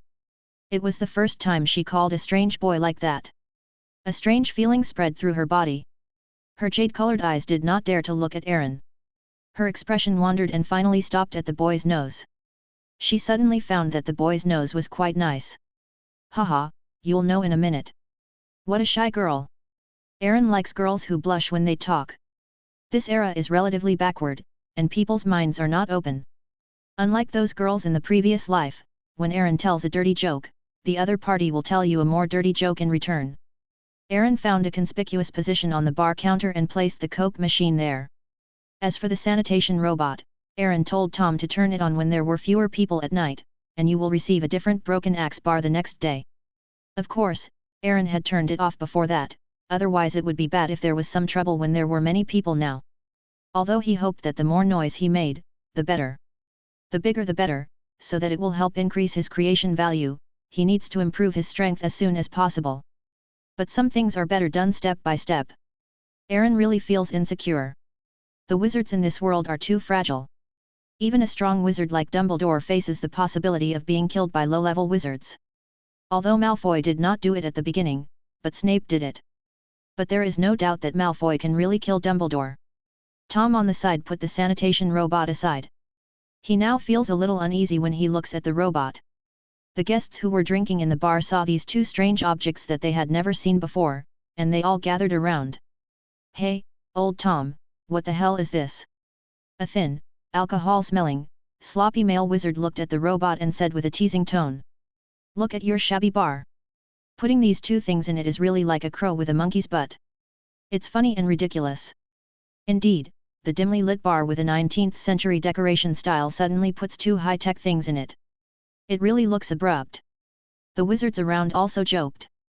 Old Tom has finally found a rich witch with gold galleons. Yesterday I saw him hugging a pretty good witch into the alley. Maybe it was a gift from her. How enviable. At this age, you can live a life without working hard. As soon as the words fell, the store was filled with a happy atmosphere. Old Tom rarely refuted this time, but just smiled mysteriously. Nothing, just a trifle that is not worth mentioning. However, there is a new drink for sale in the store, you can try it later. The price is not expensive, 20 copper nuts per cup. Erin had already discussed the approximate profit with him. A cup of Coke is 250 ml, costs 2 copper nuts, and sells for 20 nuts, so they split the profit 50 to 50. But Tom insisted on splitting the profit 40 to 60 with Erin taking 60. It didn't matter whether they split the profit or not. Erin had the gold coin crow, so he didn't need gold galleons at all. As long as he could get the creation value, it would be enough. The last time Tom launched a new product, young girls love, all the mice passing by died after taking a sip. I heard that a child fainted after drinking it, and you paid a large sum of money. What new drug is this time? I dare not try it. A fat wizard mocked. Tom's face turned red, and he began to refute, saying that there are 3 ways to mix wine, you don't know how to appreciate it, and then there are difficult terms, such as, rock method, mist method, clear tasting, or you didn't mix it evenly. The store was full of a happy atmosphere again. No one would believe that old Tom could come up with anything good. Erin began to debug seriously, connecting the hose, fixing the liquid tank, checking the compression tank. What he didn't notice was that the girl next to him was blushing, holding her cheeks with both hands, and a pair of beautiful jade eyes were staring at him. When he is serious, he is so charming. Hannah's heart was beating fast. She knew she had met the destined prince as described in the book. But she was also very distressed. She had been mediocre since she was a child, no one would notice her, her parents were divorced, and she had to live cautiously since she was a child. Mr. Aaron, will he notice me? As she thought about it, her crimson eyes lost their luster and dimmed. Aaron didn't know that the girl next to him had already staged a romantic and sad Shakespearean tragedy in her heart. He adjusted everything, and under the gaze of the onlookers, he took out the already prepared instant cola bags from the backpack behind him. There were exactly 100 bags, and the formula had been told to Tom, so he would just make them in the future. After throwing a bag of cola bags into the machine, Aaron pressed the switch. Under the surprised gaze of the girl and the cheers of the onlookers, the cola machine started running, the brass pipe began to pump dark brown liquid into the transparent hose, and the liquid flowed into the transparent jar at the top along the winding hose.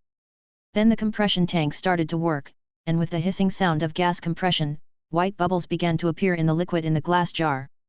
In only about 30 seconds, 10 servings of Meow Meow Coke were ready. When Aaron picked up a wine glass and took a full glass of Coke, he took a deep sip and burped with satisfaction. The wizards around him then made a noisy cheer. They also wanted to try the things made by this magical machine. 1 cup is 20 coppers. Today is the first day. 18 coppers. First come, first served. Tom said at the right time. Everyone fell silent. No one wanted to be the first to try it. Tom, give me a cup. In the crowd, a pale wizard with layers of blue cloth wrapped around his head stood up and threw 20 copper nuts to Tom. Aaron's eyes narrowed. This was Professor Quirinus Quirrell, the defense against the dark arts teacher at Hogwarts, who had been possessed by Voldemort. Chapter 25. But in order not to be noticed by Voldemort, Aaron did not look at it. He is weak now, and he tries to develop as slowly as possible. When he becomes stronger, he will ask Voldemort to do the meow dance for him at the Broken Axe Bar and buy him a Meow Coke. Tom took the coin and counted it 2 more, Professor Quirrell. He handed the coin back. He found that Professor Quirrell was a little weird today. But he couldn't tell why. Professor Quirrell took the dark brown drink handed over by Tom and hesitated for a moment, but a faint voice came from his ear urging him to drink it. Professor Quirrell gritted his teeth and drank it with his head tilted back. The strange taste he imagined was gone, and instead there was a wonderful sweetness. The mouth was stimulated by countless bursting bubbles. It was wonderful. Oh, Tom, you have to, no, don't say, you succeeded, give me, another cup. Tom handed over another cup, and Professor Quirrell did not drink it all in one gulp this time, but tasted it slowly. The wizards around were relieved when they saw this. It was not that they were too cautious, but that Tom had too many unique skills in the past. Give me a drink too. I also want. I'll have 2 cups. Almost in the blink of an eye, 10 Meow Meow Cokes were snatched up. The wizards who got them were amazed after drinking them, while the wizards who didn't get them urged Tom to hurry up. Tom looked at the surprised eyes of the people happily, and his heart was full of satisfaction. The wizards who had just mocked him, after drinking the Coke, couldn't wait to drink the second cup. Although he hadn't drunk it yet, judging from their appearance, it must tasted amazing. He glanced at the boy next to him, and his eyes showed satisfaction. The magical and talented boy must have unlimited future, and he also has an extremely magical alchemy talent. He had to go down and tell his silly niece about such an excellent little wizard. While Aaron is still young, get him early. Don't enter Hogwarts and be snatched away by other beauties. Hannah looked at people after drinking this drink, and her expression was excited and enjoyable. This was the first time she had seen it in the Broken Axe Bar. All of this was caused by the boy next to her. He was full of mystery, which made Hannah curious and want to get close to him, but also inferior. Want a drink? The boy's clear voice came from the side. Hannah turned her head and met Aaron's deep blue eyes. She turned her head away in a panic and nodded gently. Oh no, is this girl so shy? Aaron was surprised. In the original novel, whether it is a movie or a book, there is too little description of Hannah. She is like an indispensable character who is indistinguishable from the crowd. But Aaron knows that this girl is from the Abbott family, one of the 28 sacred families. Hermione once found a tombstone of the Abbott family in Godric's Hollow. But the only known members are Mrs. Abbott and Hannah Abbott. If you want it, just put it in and move it yourself. Aaron pointed at the Coke machine and said that only when people in this world make it by themselves can he get the creation value. But after he said this, he felt something was wrong. Hannah nodded. She actually wanted to try this magical machine by herself. She stood up at the moment, and her immature body in its initial development was vaguely outlined under her loose uniform. Recalling Aaron's method in her mind, she put the instant Coke bag in and pressed the button. In the expectant eyes of everyone, the machine did not move. The girl's already insufficient brain became even more insufficient. I clearly used the same posture that Aaron used just now? Someone behind her shouted. Hurry up! Old Tom, it won't break down in one go, will it? It's unreliable, but it tastes really good. Can you do it? Hannah, let that kid do it. Is it possible? The voices of the people around her made Hannah lose her mind for a moment. She realized that she couldn't even do this. She felt wronged and wanted to cry. But at this time, a voice that was childish but made her feel very relieved sounded in the noisy crowd. Don't be afraid, it's not your fault. Aaron comforted Hannah, but this was actually his own bad taste. However, when he saw the girl's eyes turn red, he felt that he had gone too far. This machine can only be unlocked by using the correct spell and the correct posture. He explained to everyone, and then he lowered his voice and said to Tom. Uncle Tom, you'd better let the guests do this machine by themselves, otherwise it will be very tiring for you to go down and unlock the spells one by one. Tom nodded thoughtfully, not understanding, but listening to advice. Then Aaron lay down beside the girl's ear and told her the spells and some general postures. He didn't want to demonstrate in front of so many people, that would really kill him. The girl felt the warm breath of her earlobe, and her earlobe turned red. But when she heard the spell and general posture that Aaron said, a strange look appeared in her jade blue eyes.